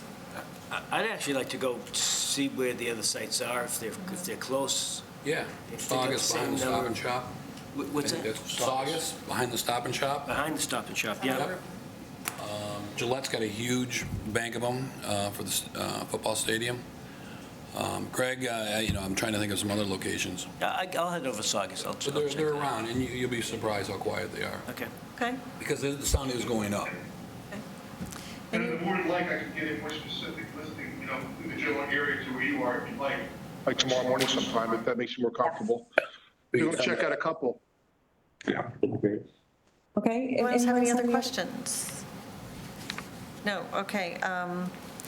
It sounds like we might be continuing this, but just let's take a moment and see if there's anyone in the audience that would like to ask a question or make a comment on this matter. I don't see anyone, so. I did have a question, just a quick curiosity question. Why these instead of gas-powered generators or alternators? Greg, do you want to answer that? I mean, the Bloom Energy is a clean source of clean energy. Yeah, where you're not burning anything. I'm sorry. I'm just wondering. I'd rather have natural gas. The question broke up a bit. What was the question exactly? I didn't hear it very well. He had a curiosity question and why we don't use like a gas-powered generator or something to that effect. Natural gas power generator.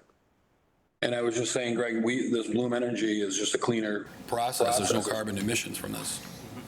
Right. There's very little carbon emission because there is no combustion. It's an electrical chemical process. There's no flame. What we basically do is break down natural gas with a bit of water, and we create electrical chemical reaction. It's not combustion. It's not a combustion lawnmower. It's not a generator. Well, it's a generator, but there's no combustion involved. It's an electrical chemical process between an anode and a cathode, dropping into a bus and then into the electrical panel in the building. It's very complicated, but it's that simple. And how about price? How does that compare energy result to energy result? I can't answer that for you. I don't know what the difference is between an electrical gas generator and this. I don't know, but I can tell you it's much more efficient than a gas combustion engine. Okay, just wondering if we're going to get a future for generators, if we can convince people to go this way instead of that way, that's all. Yes. Thank you. Okay. Thank you, Madam Chair. Yeah, there are alternatives for a backup power system. Connor, we can build into our design a sound wall. That's not a problem, right? I don't have a problem with that.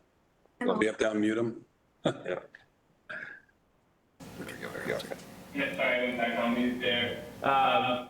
We can look into adding a sound wall. Yes, we have it on other sites. If it's not a problem to do that. Yeah, we're adding them. If that makes the board happy, I'd be glad.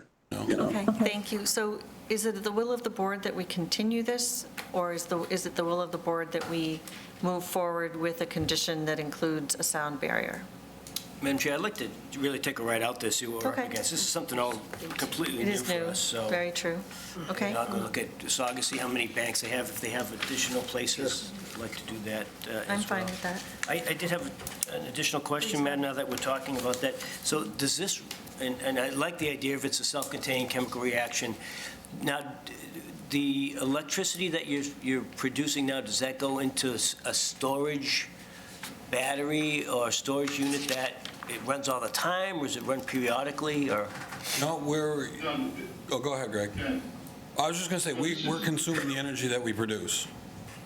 Right. It's on site for this site, and there is no battery storage for this particular installation, no. Do you have a backup now that's a diesel or other? Generator for backup? Yeah, we rely on diesel because we don't want to be relying on natural gas if there's a major outage. Yeah. You know, So you're still. we want to be independent. You guys want your phones to work during, the emergencies when it's needed most. So this system runs 24/7? Yes. Yes, 24/7, 365. It's monitored in San Jose, California, and Bangalore, India. If there's any anomalies in the electrical production, the system shuts down automatically. Our service techs go out to find out what the problem is. So it's constantly producing energy. It's not like a solar panel or a windmill. We don't need sun or wind.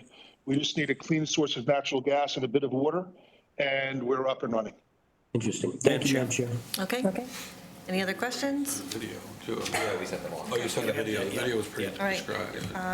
May I have a motion, please? Madam Chair, I would like to make a motion to continue this matter to the meeting of May 2nd, 2024. Second. All those in favor? Aye. Opposed? Abstained? 6-0. Yeah, if you guys want me to meet you there or something, we'll be glad to. We'll arrange it. Yeah, arrange it. Yeah, that'd be great. Yeah, absolutely. Thank you. Thanks, you, guys. everyone. Have a good night. Thank you. Okay, so. 8N. All right, our next item is item 8N, which is a public hearing, application for approval of a special permit pursuant to section 12.1.5, PD special permit of the zoning bylaws, 225 Middlesex Turnpike, FK Partners, Burlington LLC is the applicant. Hello and welcome. Hello. Please identify yourselves for the record. Good morning, good afternoon, or good evening. Good evening. Madam Chair and members of the board. It's not morning. For the record, Christine Hung, Reamer and Bronstein, attorney for the applicant. With me tonight, I have to my right, Katie Enright, the site civil engineer from Howard Stein Hudson. I have Ben Finnegan, and behind him, Alex Cates of FK Partners Burlington, the developer, and then Ben Nickerson, who is the project architect. So we are happy to be before you tonight about the redevelopment of the Kent Cottage. Our agenda for you tonight will be, I will give an overview of the project. I'll turn it over to Ben Finnegan, who will talk about the company, the developer. Then we'll pass it along to Katie Enright, who will walk you through the site plan. And then lastly, to Ben Nickerson, who will walk you through the design of the development. As you know, Kent Cottage is part of the Blue Sky Drive campus in the PDD zoning district. The Kent Cottage is actually a 20-acre parcel, but because of the various site constraints, there is a large conservation restriction on it. There are jurisdictional buffers as well as riverfront. So all of those constraints really boil down the property to about just a little over of an acre of upland of developable property. So it makes any sort of development very difficult. And Norbloom has for years tried to redevelop the property with various commercial or retail tenants, but because of the site constraints, the limited parking, nothing has ever come to fruition. In 2016, Evotex did come forward with a plan for an office building to restore the Kent Cottage and then to add a contemporary addition. That went through planning. It was all approved, but then for various reasons, I think it was financial and other things, it didn't go forward, unfortunately. So then Norbloom in May of 2021 came forward with a zoning amendment. And as you know, the zoning amendment was vetted thoroughly by the planning board, by zoning bylaw review committee, by land use committee. And discussions were had about tearing the Kent Cottage down. Because honestly, from a development perspective, it's easier to start with just a clean slate of land. But the feedback was, we want to restore the Kent Cottage. It's a historic site. It's important to the town to keep that in the town. So that was the desire. Other factors that were discussed were if it were to, because they were developing units, housing units, should there be one unit that's affordable? Should there be a payment made? And through all of those discussions, what was brought forward at town meeting and then ultimately approved at town meeting was that it would be for sale units, 9 units, and then a $50,000 contribution made to affordable housing. We had a pre-filing meeting, a pre-filing DCM meeting, and one of the comments made was that $50,000 is kind of low. But my answer to that is that you can't look at that payment in a vacuum because that was discussed throughout. It was, expensive. It's expensive to restore a historic building, so that factor has played in. And also, not tearing it down too. So all of those factors led up to what was proposed at town meeting. The development is such that it's expensive to restore a historic building, a lot more expensive. So that's why the $50,000 was agreed to. It was approved by planning, it was approved by ZBRC, it was approved by land use, and then ultimately approved by town meeting.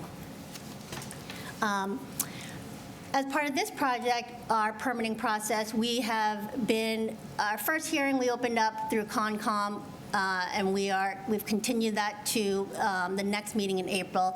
I've been to the Board of Health. The Board of Health approved our project with conditions that we are agreeable to.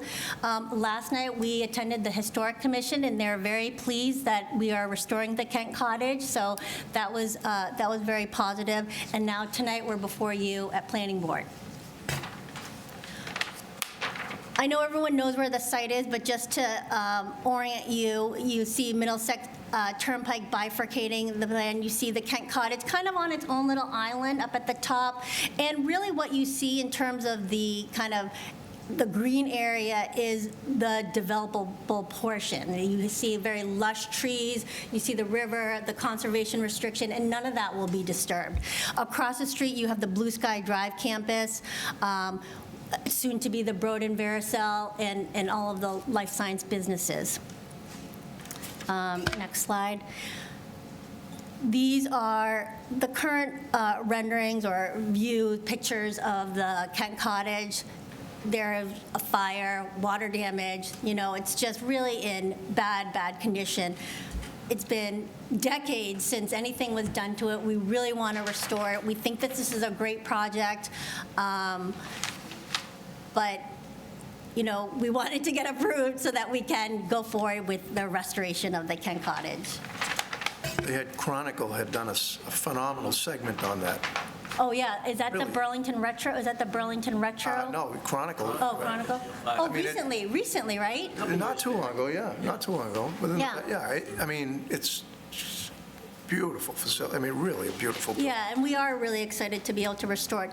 This, what we have in front of you right now, is what was approved back in 2016 with the office building, and much of our site development is consistent with what was approved back in 2016 with respect to drainage, and Katie will discuss that as I pass along that presentation to her. So that, but this was what the rendering that was approved. These are the proposed renderings. So it's a contemporary look, and our architect will go into the design of that. It was done on, intentionally so that the Kent Cottage can actually be the focal point of the development. I don't want to take away the architect, Ben Nickerson's presentation, so but this is the proposed rendering. What is proposed is duplexes. It's kind of hard to tell from this angle of the rendering, but there's going to be 3 duplexes. The Kent Cottage will hold 2 units, and then there'll be a single unit for a total of 9 units. And then the next rendering is just all the landscaping that we have proposed on site. We'll have robust landscaping. And then the next is just a site plan. I'll stop there with my presentation because I want Katie to walk the board through this, but I'll turn it over to Ben Nickerson right now so that he can talk about Ben Finnegan to talk about the. Two Bens here tonight. Ben's confusing me. Ben Finnegan with Finnegan Development. Also here with me is Alex Cates, my business partner. We are a Lexington-based residential development company. We also perform our own construction. We are a general contractor as well. We're very excited to be involved with the historic restoration of the Kent Cottage. It is a beautiful building. We're looking forward to bringing it back to life. We're also looking forward to the opportunity of building in the town of Burlington and delivering 9 high-quality housing units. We've put together a very capable team to design the project. Katie Enright is here with Howard Stein Hudson. She's done the civil engineering on the project, and Ben Nickerson has done the historic restoration work on the Kent Cottage as well as the other units that surround it. So I'll hand it off to Katie to give an overview of the site plan. Sure. Good evening, everyone. Katie Enright with Howard Stein Hudson. I actually was on the Evotex project back in 2016. I was the civil engineer for that project, so I'm certainly very familiar with the site and sort of the conditions and the things that were talked about then. I also prepared the conceptual plan that went to town meeting for the 9 units. So again, quite the history on this site. I was excited to see a local face and someone I've worked with before, work with Nordblom to procure the rights to look to develop this site. The site plan, Christine already went through it a little bit, but essentially we've changed the orientation a little bit from what town meeting saw, but what we tried to do was sort of pull the units apart a little bit, give them some space. The idea was to create a community, and so all the units you can see face with their front doors out onto an open space, and all of the vehicular traffic is around the back. So what that does is it creates a very distinct space, sort of, that people can use and congregate on the site. It also creates a beautiful view shed to the Kent Cottage, and it does really put it front and center. As Christine mentioned, the site's about 21 acres with about 50,000 square feet of developable land. This site is huge. It goes Middlesex Turnpike Extension, Middlesex Turnpike, all the way over, essentially, to the development where there's a child care center and a bank at the next light. So it's quite a large site. some of the site constraints that we talked about when we were here with Evotex, and essentially the site is, we're given some very distinct lines. We're in a box. We essentially have a CR that we're working with, which was put in place for this parcel when the PDD was created. So there's some very straight lines that kind of create a site. On top of that, and sometimes overlapping into that, are no disturb buffer zones. So the site, you can walk around the site basically, and the Conservation Commission had asked us to create a colored plan to help them sort of understand what buffers went with what. We've got a river. We've got a locally determined river based on the regulatory streams of Burlington. We have bordering vegetated wetlands. We have the CR. We also have priority habitat on the rest of the site for a tiny little edge of the project, about 900 square feet. There's also floodplain around the site. So we've really, and then there's an isolated wetland off to the right-hand side too. So we've really run the gamut. We have everything pretty much around this site. But what we've done is we have a very distinct sort of edge of development, which is a retaining wall that essentially goes around the outside. The retaining wall is not large. It's not considered a structure. It's less than 4 feet all the way around the property. But it creates a very distinct edge between us and the areas that we're trying to protect. Then inside of that, we have a one-way access. And so what we've done is based on some preliminary information, based on some preliminary meetings we had with staff, based on some preliminary meetings we had with staff, and certainly as part of the previous project, the idea was to keep the in and out as far apart from one another as possible and have this basically right turn in, right turn out. That's what we had with the Evotex project, keep people moving on that side of Middlesex Turnpike. What we've done is really, in an initial meeting we had with police and engineering, we really went back to the table and pushed the envelope as far as we possibly could to both sides. Essentially, we're touching the CR on the left, on the out, and we're essentially touching the no disturb and almost to the CR on the right. So we're as far as we can go to either side to get those apart. What we also did was really try to reduce the interior radiuses without making it to a point, because no one wants to hit a curb that's at a 90-degree angle. Create a small radius so that the fire truck can come in and leave. So you've got large radiuses coming in, large radiuses going out. And really you can see how we've brought the driveway down straight along the front of the townhouses and then quickly jump us out to the right. So you can tell, and I'm probably going to get up and point in a minute if that's okay.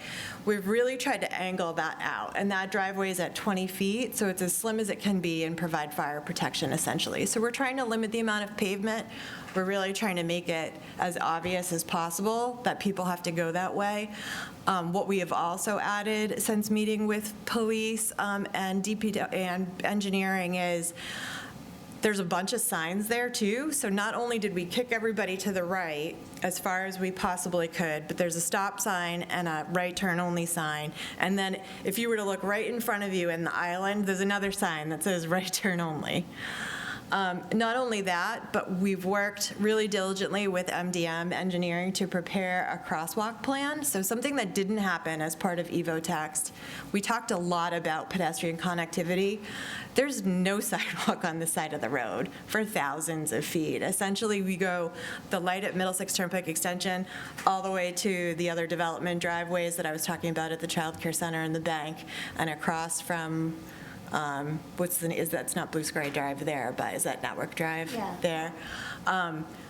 There's crosswalks at both those ends, all the sidewalks on the other side of the road. So how do we get there? And so we've worked really diligently with MDM to come up with a plan, and also working with staff. So working with police, working with engineering to determine what that safe pedestrian access looks like.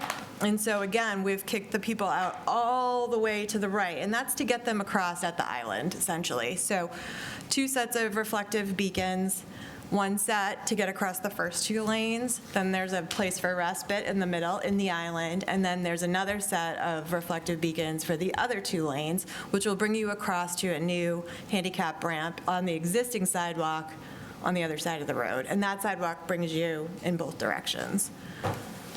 As part of that, there's also warning reflective beacons on both sides of the road further down to basically give people a heads up that somebody's pressed the button and someone will be crossing. This is really only for these 9 townhouses, obviously, because nothing else, there's wetlands on both sides of us. Also, as part of this, there's an extensive drainage system underground, essentially in the same place that it was when we did Evotext. We have great sandy soils in that back right corner with a very fast infiltration rate and very low seasonal high water table. So what we've done is essentially captured all of the stormwater. We first tried to minimize pavement as much as possible, capture all the stormwater in 2 sets of catch basins. One catch basin goes directly to an R-tank system, which is just a fancy infiltration system. It actually looks like plastic cartons stacked one on top of another. That section is wrapped in filter fabric to provide additional removal of sediments. The other side is captured and goes to a CDS unit, which is a unit that basically spins the water and cleans it out before it goes into the infiltration system, and then the overflow goes out to the buffer zone of the wetland. All the roofs are also captured for the proposed units. Obviously, we don't want to put roof drains on the Kent Cottage. So the Kent Cottage itself is going to drain off onto the ground and end up in the drainage system, where all the new roofs are going to be piped into this underground drainage system also and infiltrated into the ground.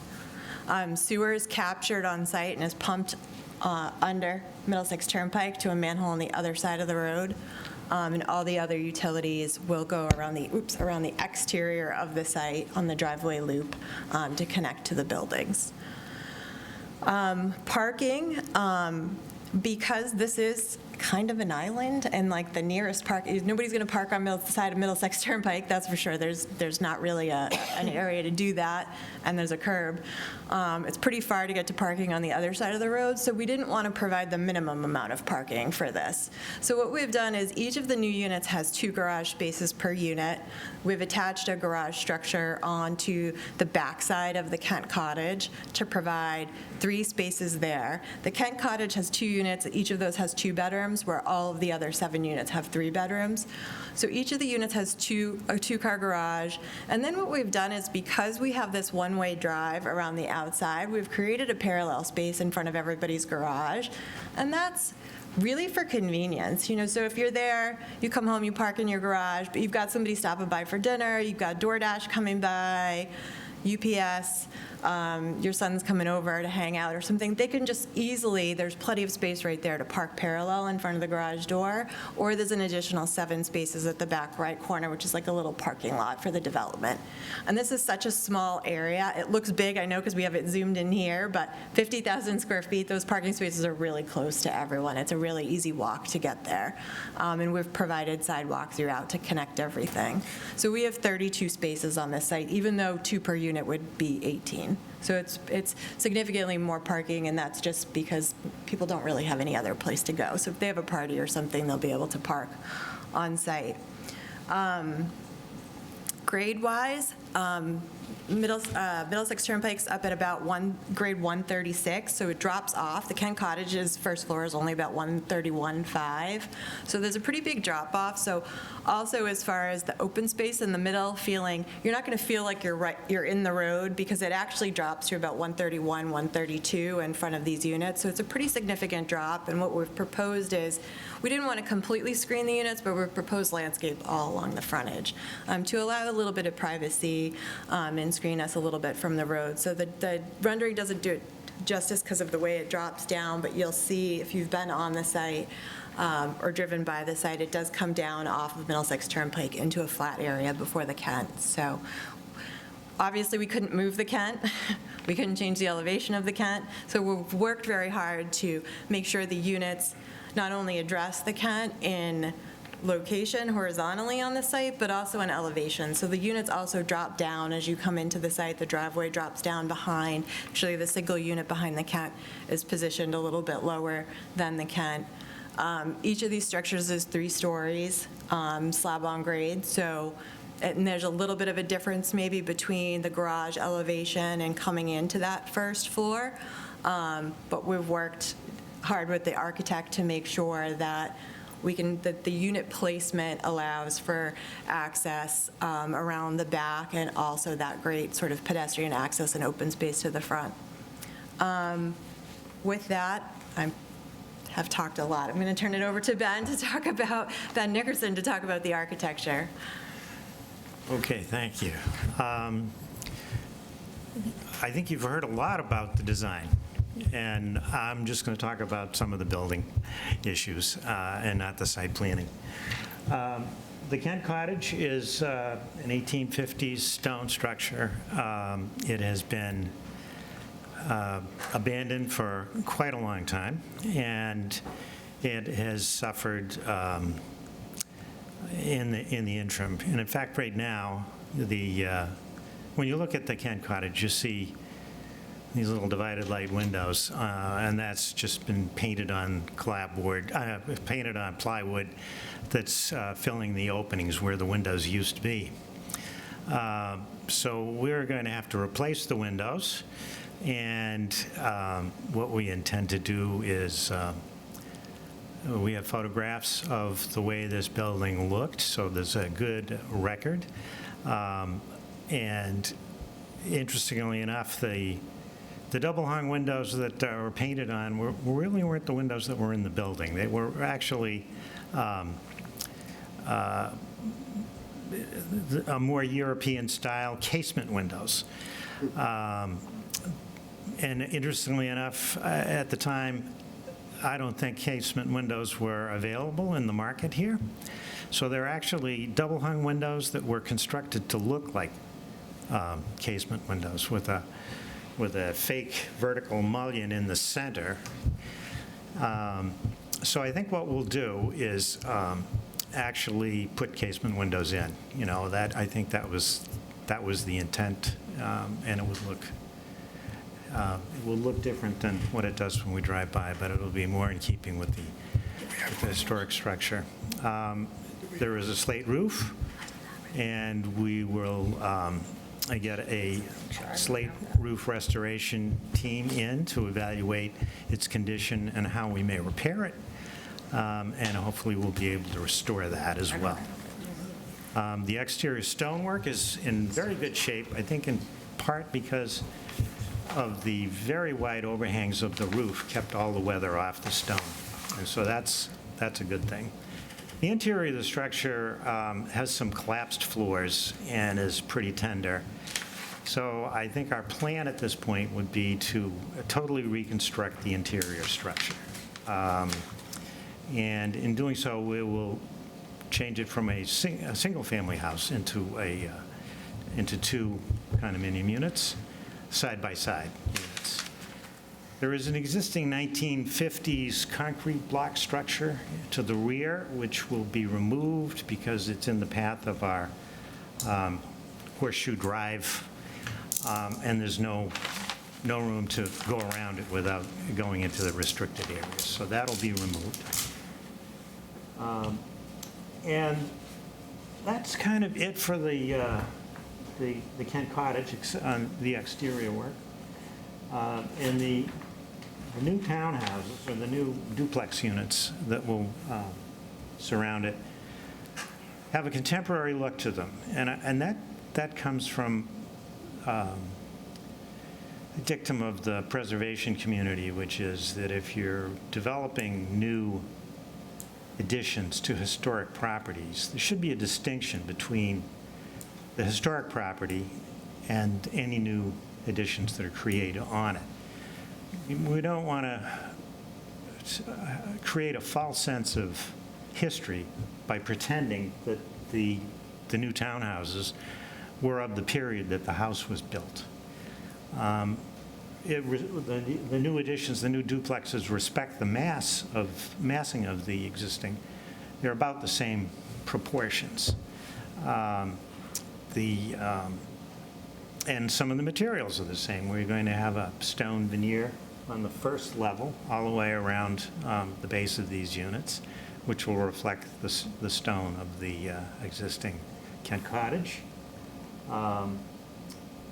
And you may have noticed that they do have flat roofs, and that's a function of the limitations of the building height in this zone, and also the need to create a parking garage space at grade level because there's no other place to develop the parking. So the parking needed to be underneath the structure. So that puts the living area at the second level, and the bedrooms are at the third level. So that's how that plan was evolved. It's a response to the limitations of the site. The materials for the siding there, we're going to have an extensive use of clapboard, and we're also going to have use the darker gray sections are actually panels with battens that reflect and carry the window lines. And again, the windows on the new buildings will be casements, just like the original windows on the Kent Cottage, just sort of a tie-in. So I think that's it. We've been talking a long time here. I think we're open for any questions or thoughts. Okay, thank you very much. It's wonderful to see this happening after so long. So, board members, who would like to speak on this matter first? Anyone? No? Joe? No, go ahead. Go ahead, Joe, please. No, what came to mind, and I understand what you're talking about with the architecture and trying to make sure you're kind of, focusing on the Kent Cottage with the history of it and all that. I'm wondering if the contemporary buildings that you're building in there, I'm wondering if there's some way to maybe at least bring in with maybe putting roof lines on the towers instead of the whole buildings themselves, almost a similar roof line on the towers of the buildings and leave the other piece flat. I know you said there were height restrictions as well, so I don't know if that is, where does the height restriction, where does the, medium point of the roof, is it? About a foot where above. it's at right now? Or About is a it foot above the flat roof. about a foot above? So not the peak, you're saying the medium, that where the middle of the roof would be is about a foot above, or the peak is about a foot? Well, if you measure it to the median height of a pitched roof, yeah. Again, it depends on how deep the pitch of the roof is. Right. And I think what we would have to do, I studied that, and what it does is it constrains the amount of space that you could develop on the top level, because that's where you'd have to start your roof. And it also restrains, the location of windows, and to make this economically viable, we need to have some bedrooms. And that's what drove the process towards, okay, we're going to just go with the flat roof, because we couldn't actually develop enough marketable space, given what we have, to get the units that we need to make the project viable. Did you explore it on the whole roof, or did you explore it just on those tower portions of the building, like just to? Gambrel type of, Yeah, that have to be this, or it could be like a gambrel. Either gambrel or a hip, like a hip type roof on just the. On the dock right there? Yeah, just on the dock gray where the tower pieces are, the dock gray areas. Just, it almost would bring it. It would tie it in a little, but there'd still be a big distinction between the historic building and the other ones. They would have just that little roof line that gives it a flare instead of the whole roof, just a few peaks that would tie it in. I don't know, is that something that would throw those numbers off? Or? I'm not certain we could do it and stay under the building height limit that we have to work with. What is the height to the flat now? It's about 39 feet. Mm-hmm. And the max height up through the PDD bylaws is 40 feet. Okay.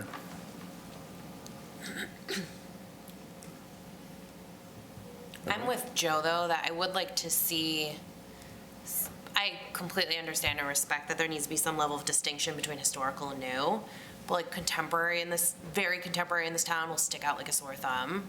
So some sort of, how do we kind of bring it closer to not just being strictly brand new contemporary is something I would definitely want to see.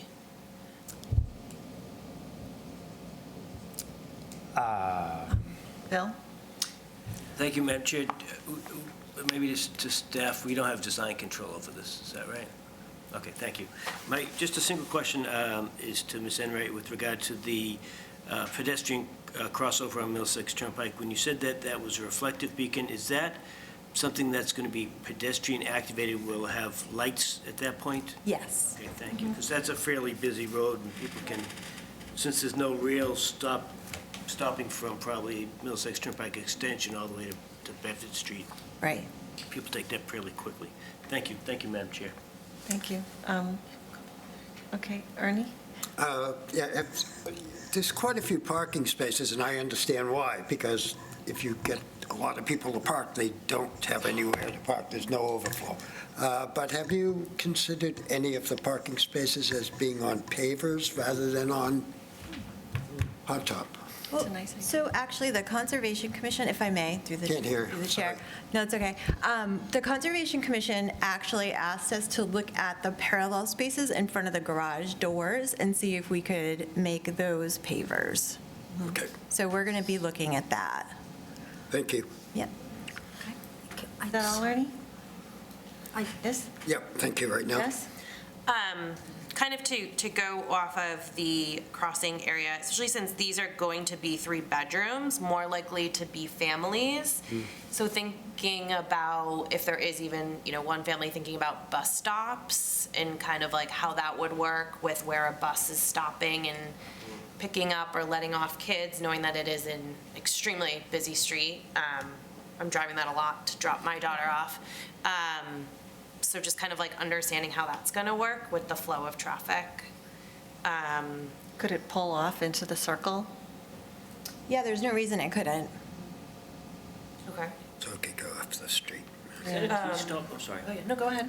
I just wondering, on sheet, is this 5, C5? I don't think so. I was looking at Google Is there a little Maps. T down at the bottom? Is that a T-stop? Are they all 3 bedrooms? MBTA stop, bus stop, is that a bus stop right there where that little T is on sheet 5? I don't think so. I can pull up the street view too. I can also pull up that site plan. Give me one moment. Street view.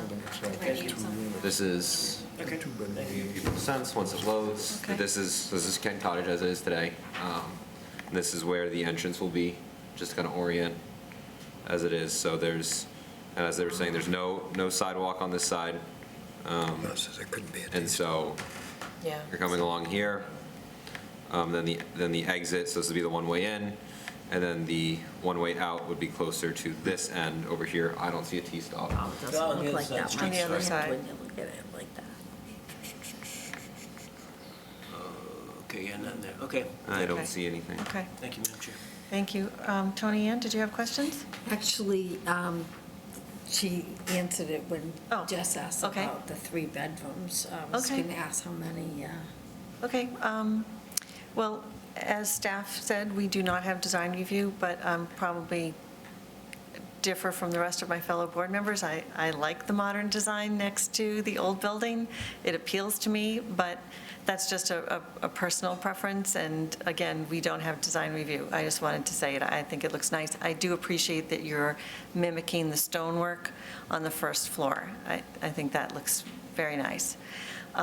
Staff, did you have anything you wanted to add? Yeah, just one quick thing, Madam Chair, that and as we've been talking about, these pedestrian connections are very important of being out here, and that this is the only way in and out. And so that the proposed pedestrian crossing will be across here, and something that we noticed that while they're connected to this crosswalk here, that 10 years ago there was a painted sidewalk here, but that is now faded. Okay. So making sure that as part of this approval, that when this, if this does move forward, that having that crosswalk be reinstalled in some capacity, I think would be very important to ensuring that pedestrians can move this way down Middlesex Turnpike. Okay, thank you. I had only one last question regarding the exit, and I just wanted to confirm. It looks from this plan that it would be pretty difficult to take a left turn out of here because of the island. Can you confirm that that island would be in the way to prevent the left turn going out? Yeah, so if you could, you know what, if you could go back to that, were you actively in the street? Yeah, like the Google Map view? Yeah, because I Yes. think that's the best. And if Okay. I can get up and walk over, I can. Okay. We were looking at this today because we were trying to mimic sort of what, and it's jumpy, so if you go to sort of the side of the street where you Yep. were before, One moment. like where we're coming out, again, we're forcing people to sort of stay to the right. So you're gonna have to look over your shoulder to see this pole. Okay. So, because you're coming out, you're gonna come out basically. Past the pole. Yeah. Past the Great. pole. Okay. So you'd really have, you'd have to drive on the wrong side of the road if you're a little. Definitely won't Okay. get to Old Time Coming. As far I'm as glad to this- hear that. Okay, this thank is you. what you're seeing. And so we did work to really sort of force it as right as possible, and then with all the signage. Right. And then again with the crossing and stuff to try to make it Okay. as obvious as possible. All right, thank you. This is a public hearing. Is there anyone in the audience, online or in this room, who would like to comment or ask a question on this matter? Okay, I am seeing no one. Have we heard from other departments on this? Do we have? Yes, they've come to before two DCM's front of town officials. I think that, and obviously, as they mentioned, that they're in front of Concom. It's still open in front of them, so I think that we can provide an updated list of comments at this time, and that they have the recommendations favorable from the Board of Health, so we can get those listed to you for next meeting as well. Okay, so we're looking to continue, Yes. but it doesn't sound like the board is asking for any major changes to your site plan at this time. So are there any other things we want to bring forward so that the applicant comes back prepared in the next meeting? Anyone? Okay, great. Madam Chair, I would like to make a motion to continue this public hearing to the planning board meeting of May 2nd, 2024. Second. All those in favor? Aye. Opposed, abstained, 6-0. Thank you, and we'll see you in a couple of weeks. Thank you for your time and consideration. See you in 2 weeks. Thank you. Thank you very much. Okay, the next item on our agenda, we have actually a motion to take O&P, if that's okay. Motion to what? Take. This one right here, to take O and P Missed together. one. Madam Chair, I'd like to make a motion to take items 8O and 8P together for discussion purposes.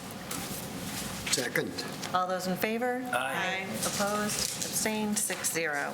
Item 8O is a public hearing, application for approval of a special permit pursuant to 4.2.7.9, hazardous and toxic materials, chemicals, use, storage, transport, disposal, or discharge of the zoning bylaws, One Rounder Way, ACO Property LLC is the applicant. Item P is a discussion request for approval of a minor engineering change, One Rounder Way. Of course. ACO Property LLC is the applicant, and maybe that's ACO Properties, I'm not sure.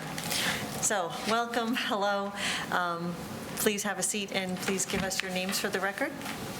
Great, sure. While everybody's settling down, I can start. My name's Julia Wynyard. I'm with CSL. I'm representing the owner. Hi, my name is Lauren Harvey. I am the manager of laboratory operations at Dynamicure. My name is Mike Bush, and I'm the principal of Bush Wang and Associates, the architects. Jimping Lee, Director of Planning and Design, Dynamicure. This is Ming Zhang. I'm a Vice President for Operations and Business Transactions for Dynamicure. Okay, thank you. Okay, why don't you tell us what you're looking to do? Okay, so, sorry, I cannot see the screen. Yes. If you want to switch spaces, you're welcome to do that, so you can see.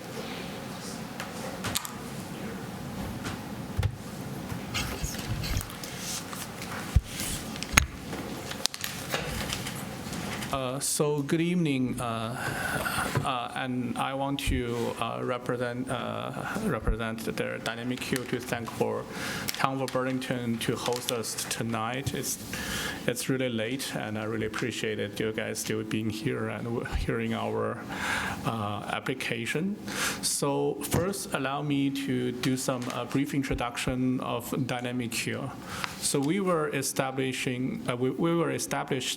in 2019 in Cambridge, Massachusetts, and we started our laboratory operation in March 2020.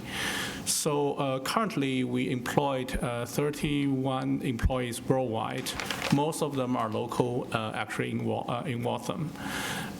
They are predominantly engaged in research activity to identify new drug candidates to be brought into a clinical trial. And we also have a small but very efficient clinical trial team to carry out this clinical trials.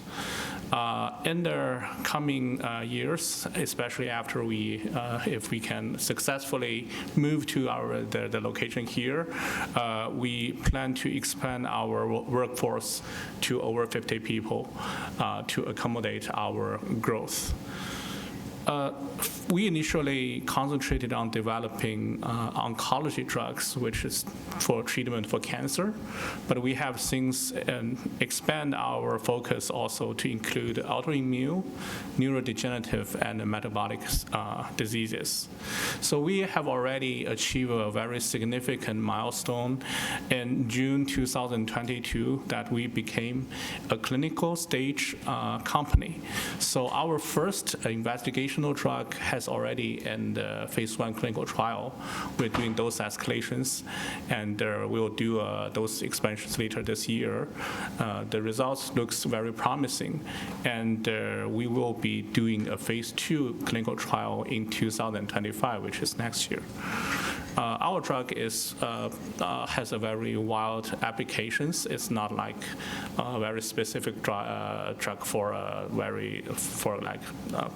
specific cancer, less than 10,000 people a year. Our drug has a very wide application. If it succeeds, probably on par with the current immunotherapy drugs. So think about something like Keytruda. So next page, please. So we currently is in A30 Winter Street in Waltham. We have been there since September 2020. Unfortunately, our lease will expire in early 2026, and we need to be in our potential Burlington site by fall 2025 to allow a very smooth transition of our drug facility and operations. So in 2021, our investor actually, under the ACO Holding Group, which is the applicant of the permit, purchased the property at One Runway in Burlington. One of the key factor in this decision is the potential to develop an additional 50,000 square feet of lab space. So that will allow us to greatly expand our footprint here and to accommodate our growth. Of course, our current application only required renovation of one existing office building into the lab, but we do have a kind of a little bit tight schedule, and we would like to be doing this as quick as possible. So now I will yield this to my colleague Julia, and sorry, only have one microphone. Great. Julia. Thank you. Oh, yes, no, I have two now. So on the slide in front of you is just an outline of the team, most of whom are represented today. So Dynamicure is the owner and would be the occupier of the building. Myself from CSL, so we're acting as an owner's representative. Bushwang Architecture, not present, but certainly available if future questions were to come up. Wise Construction is working with us through pre-construction. JB&B on MEP, FP engineer, Thornton Tomasetti as structural engineer, and R.W. Sullivan as code consultant. So names I'm sure you all are familiar with. So we have a great team working with us. We can go to the next slide, please. And this is just an outline of where we are in the status of this process. So we did submit all of the receipts, so I think we should be in good order. We did have our DCM meeting on the 9th. Obviously, we're here today, and And we wanted to make sure everyone knew that we are on with the Board of Health on the 14th. In addition to that, not on here, but I wanted to also let you know that we're in active communication with the Conservation Commission, and we've been directed to prepare a request for determination of applicability for our proposed mechanical yard, which we'll present to you in a moment. So that hearing would be forthcoming. I don't have a date yet for that. So I'll pass it off to the Bush-Wang team to go through the architecture. My name is Mike Bush, and I'm principal at Bush-Wang Architects. I'm going to briefly just describe the site and the renovation scope to you. I'm pretty sure you're all aware of the One Rounder Way site. It's right up against 12895, highly visible from the highway. If you flip to the next slide. So in the process of submitting drawings for the minor change in engineering, we marked up 2 surveys. One was the 2004 survey that you had on your record file. And then we also had a more current survey from 2022. If you flip to the next slide, you'll see both. And I'll just tell you briefly what the markings were. If you could just advance. I think right there, yeah. So basically, each one of the surveys, we identified the rooftop equipment that's going on the building. We have a small 600 square foot mechanical yard going on the side of the building that will house 1 generator and 1 mechanical condensing unit. We showed the primary and secondary entrances to the building that are existing. We added additional egress doors around the course of the building, as was required inside for emergency egress. And then we showed the existing loading dock and 2 areas of louvers that'll be necessary for the second floor mechanical rooms that I'll show you in a moment. If you could advance to the next. So Dynamicure is occupying half this building. The total square footage is about 40,000 gross square feet at 20,000 per floor. They're going to take the planned west side, that's the colored area, with minor renovations happening to the core, which is that yellow area in the center of the building. You can see the 2 existing fire egress stairs in the center and the restrooms and utility closets and whatnot. So on the left-hand side of the building at level 1 are the labs, which consist of both open labs that are highly flexible with, those are the dark purple areas. The lighter blue areas are enclosed specialty lab spaces, and there's a small 1,200 square foot vivarium in the center, which is that orange element. And then up at level 2 is the office area. So this consists of both open office areas with workstations and enclosed offices, conference rooms, and huddle spaces that kind of surround the perimeter. You can see the 2 mechanical rooms that are the gray blocks kind of on, right there and on the other side. And those house the supply air handling units so that we reduce the amount of air handling equipment that's up on the rooftop and visible from the highway. If you go to the next slide. So basically, we're going to renovate 20,000 square feet.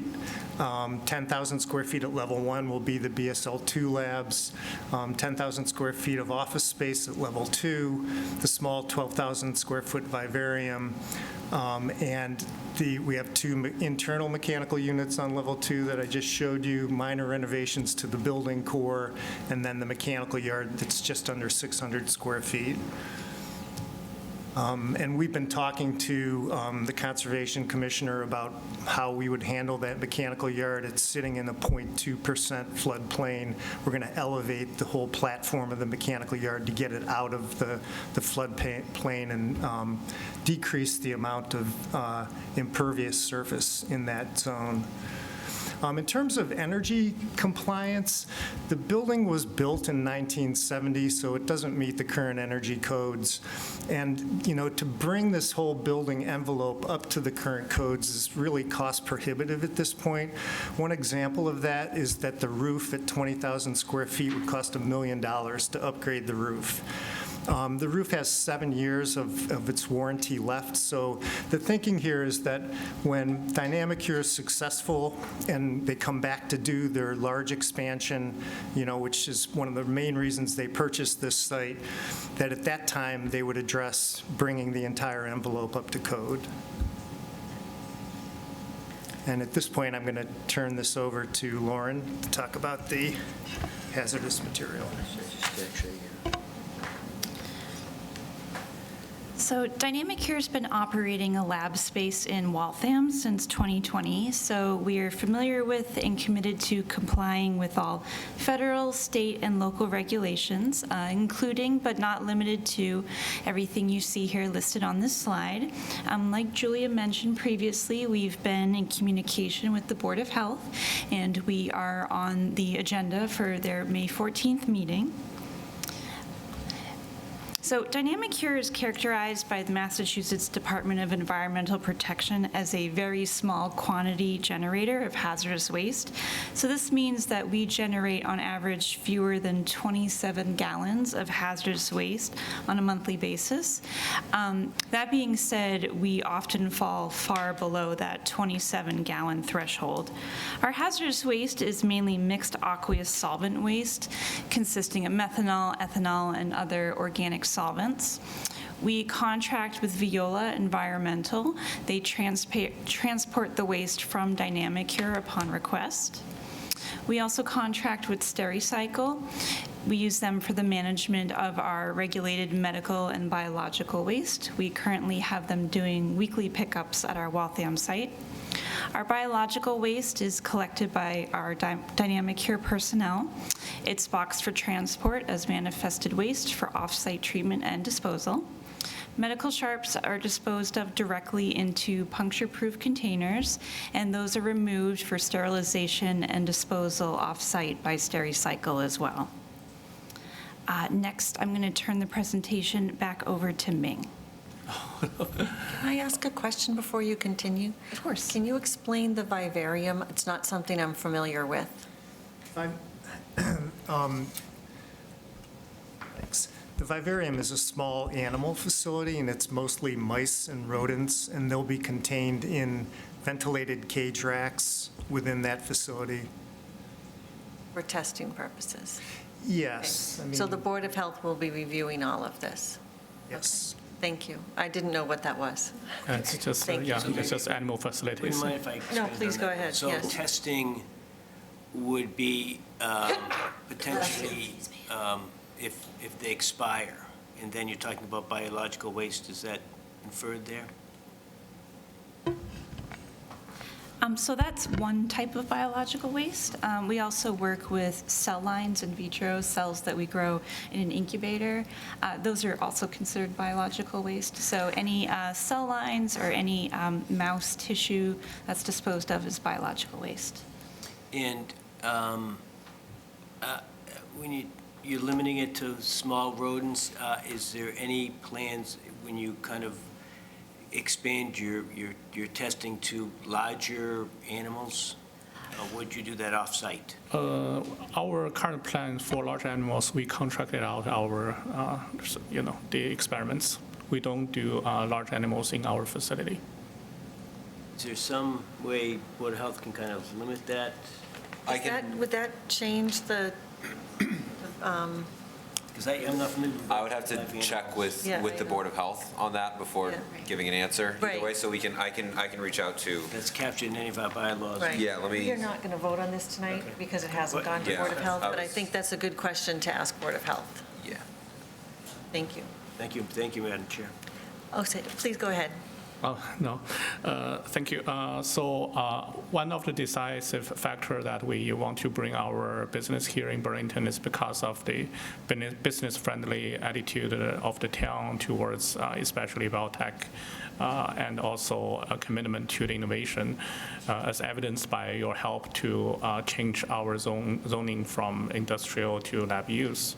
So we are looking forward to working with the town of Burlington and to kickstart our venture, which we believe will be mutual beneficial both to the town and to ourselves. So I already see you guys asking questions, but if you have any further questions or comments, the Dynamic Cure team is ready to answer all of them. Thank you very much. Have a wonderful day. Before I turn it over to the board, I just wanted to give staff. I just wanted to ask one question.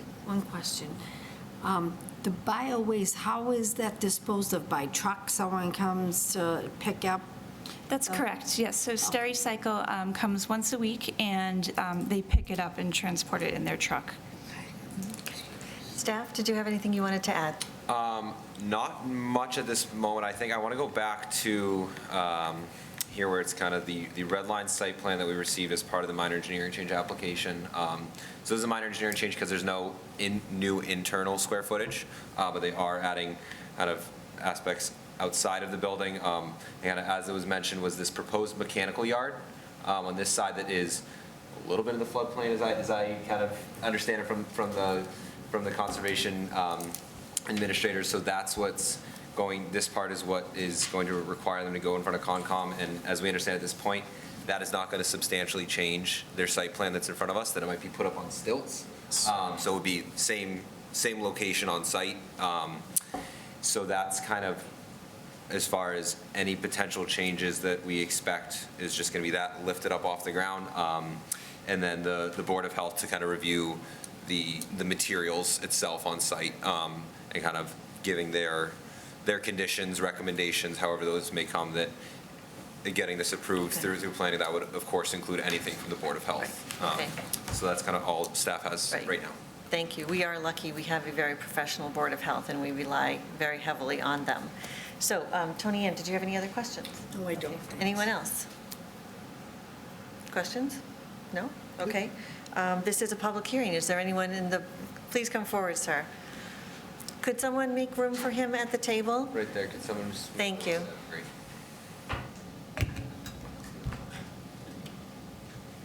Take your time.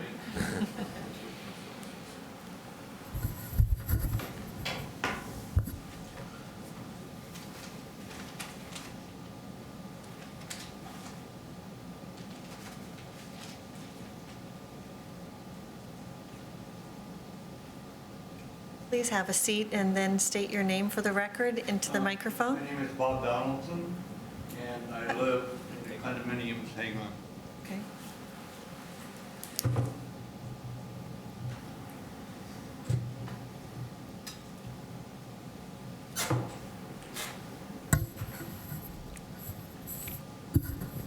My name is Bob Donaldson, and I live in the condominiums that are basically right opposite Wheeler Road from Rounder Way.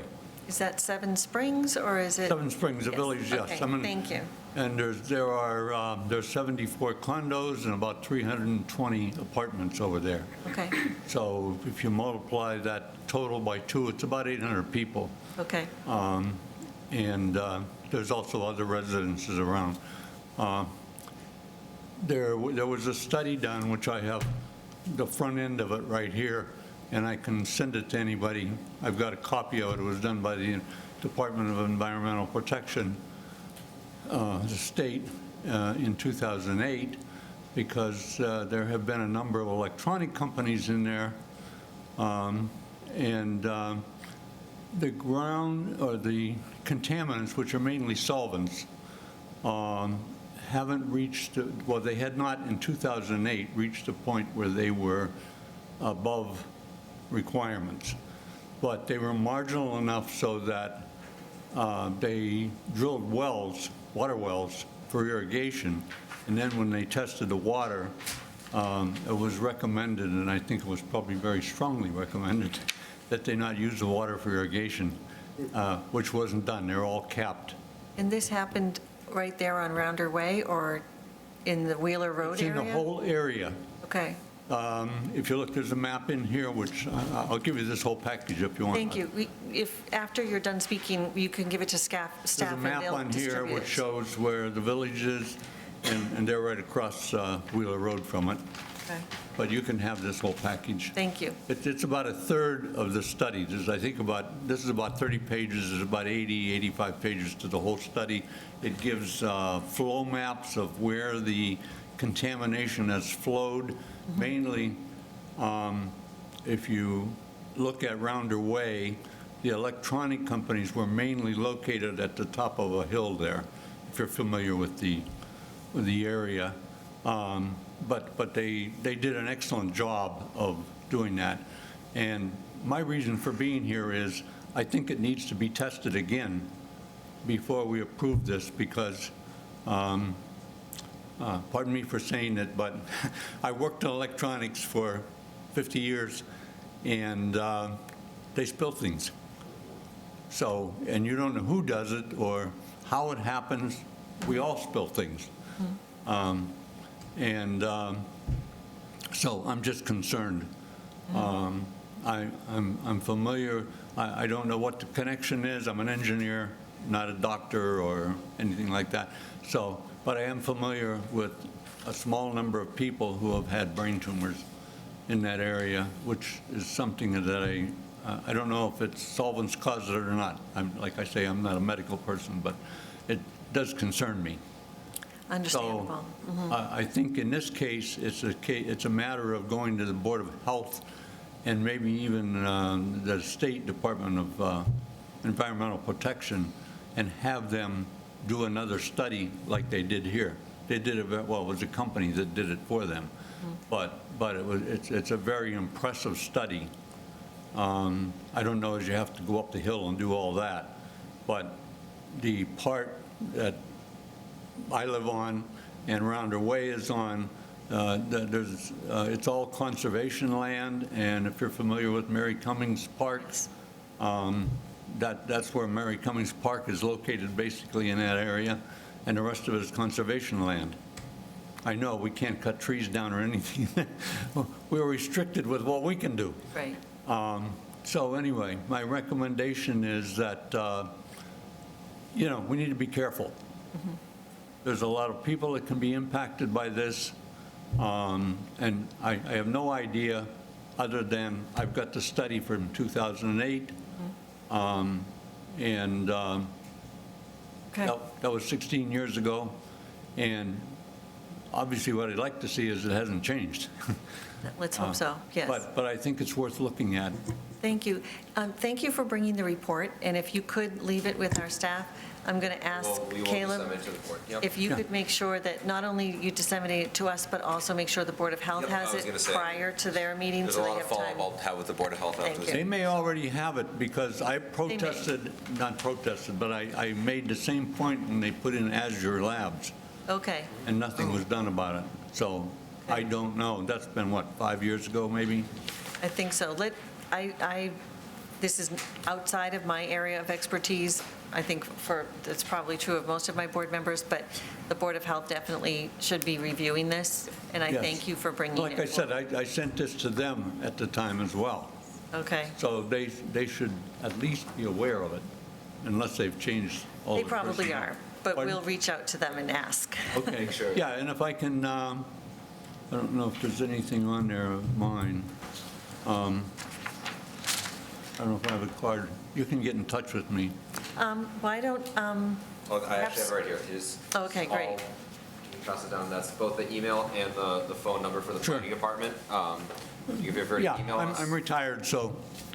I'll be looking out for an email, and then you can review that and disseminate to the board and the Board of Health. Thank you. Yeah, so. Materials. So, I can help you out with, And do you mind if I take that packet? no, take the whole thing. Yeah, I've got it all on my computer anyway, so. Okay, thank you. Okay, thank you, Mr. Donaldson. I had to laugh when you were talking about writing code. Did you write Fortran? Of course I did, yeah. I did too. It's funny, today you say Fortran, you get a glazed look. Yeah. Okay, is there anyone else in the audience or online who'd like to speak on this matter? Seeing none, I think we are going to continue to our next meeting. Is it the next meeting with the Board of Health will have already met? I think that, well, so, no. That are May 16th, because the Board of Okay. Health meets on the 14th.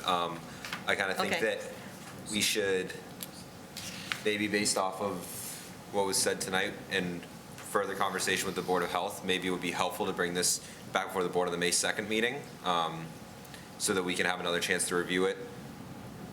But that will be before they meet with Board of Health? But that would give us, staff, a chance to confer with the Board of Health beforehand. Sure, why not?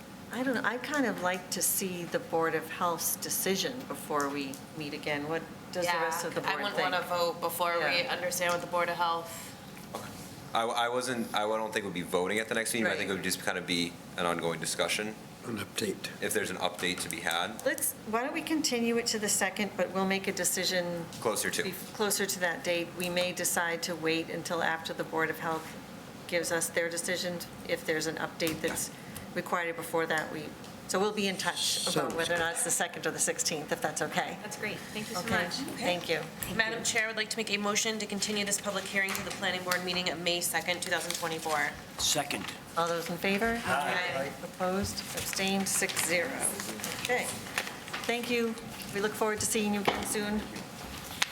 Okay, I think the next item on our agenda is minutes, and we have minutes from the April 18th That'd be the meeting. April 4th. I mistyped that today. That would be the April 4th meeting. April Sorry 14th. about that. Thank you. Yeah. I know I had Got the minutes really offered, I gave Caleb some changes. I don't know if anyone else, has anyone else had a chance to review? I have. I did. Yes? Okay, so we can vote? I couldn't open it. Have you, Eddie? Have I'll you? send it as a PDF. I did not, I'm sorry. Okay, if that's the case, I think we should Push the probably next one? push it till the next Okay, one. great. Okay? We don't have anything else on our agenda. Does anyone have any new business they want to bring forward? Caleb? Yes, this is just quickly that at the last meeting, Member Gaffney, at the end, you brought up that at the intersection of Francis Wyman and Cambridge Street, that there was some paving you had seen. Thank you. And I wanted to let you know, we'll be in touch, that I talked to Steve Hildreth in the engineering department, and he said that any type of paving of that sort would be from the state.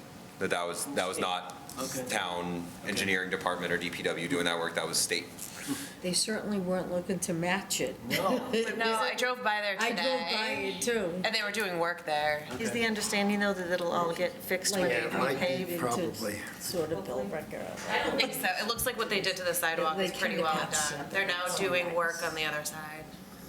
Oh, really? I went by after he said that, and I said, yeah. Usually they be, Concrete then to replace it to what it looked like. No, it's then. blacktop. Yeah. It's black. the state usually wouldn't, the rest of it is concrete, right? Correct. Yeah, no, something wrong. It looked bad. Temporary. That's, It doesn't look temporary. Which I drove by there department in today. town would we reach out to Temporary about permanent, that? Would you that know. be Yeah. engineering, DPW? Who could we ask that could be?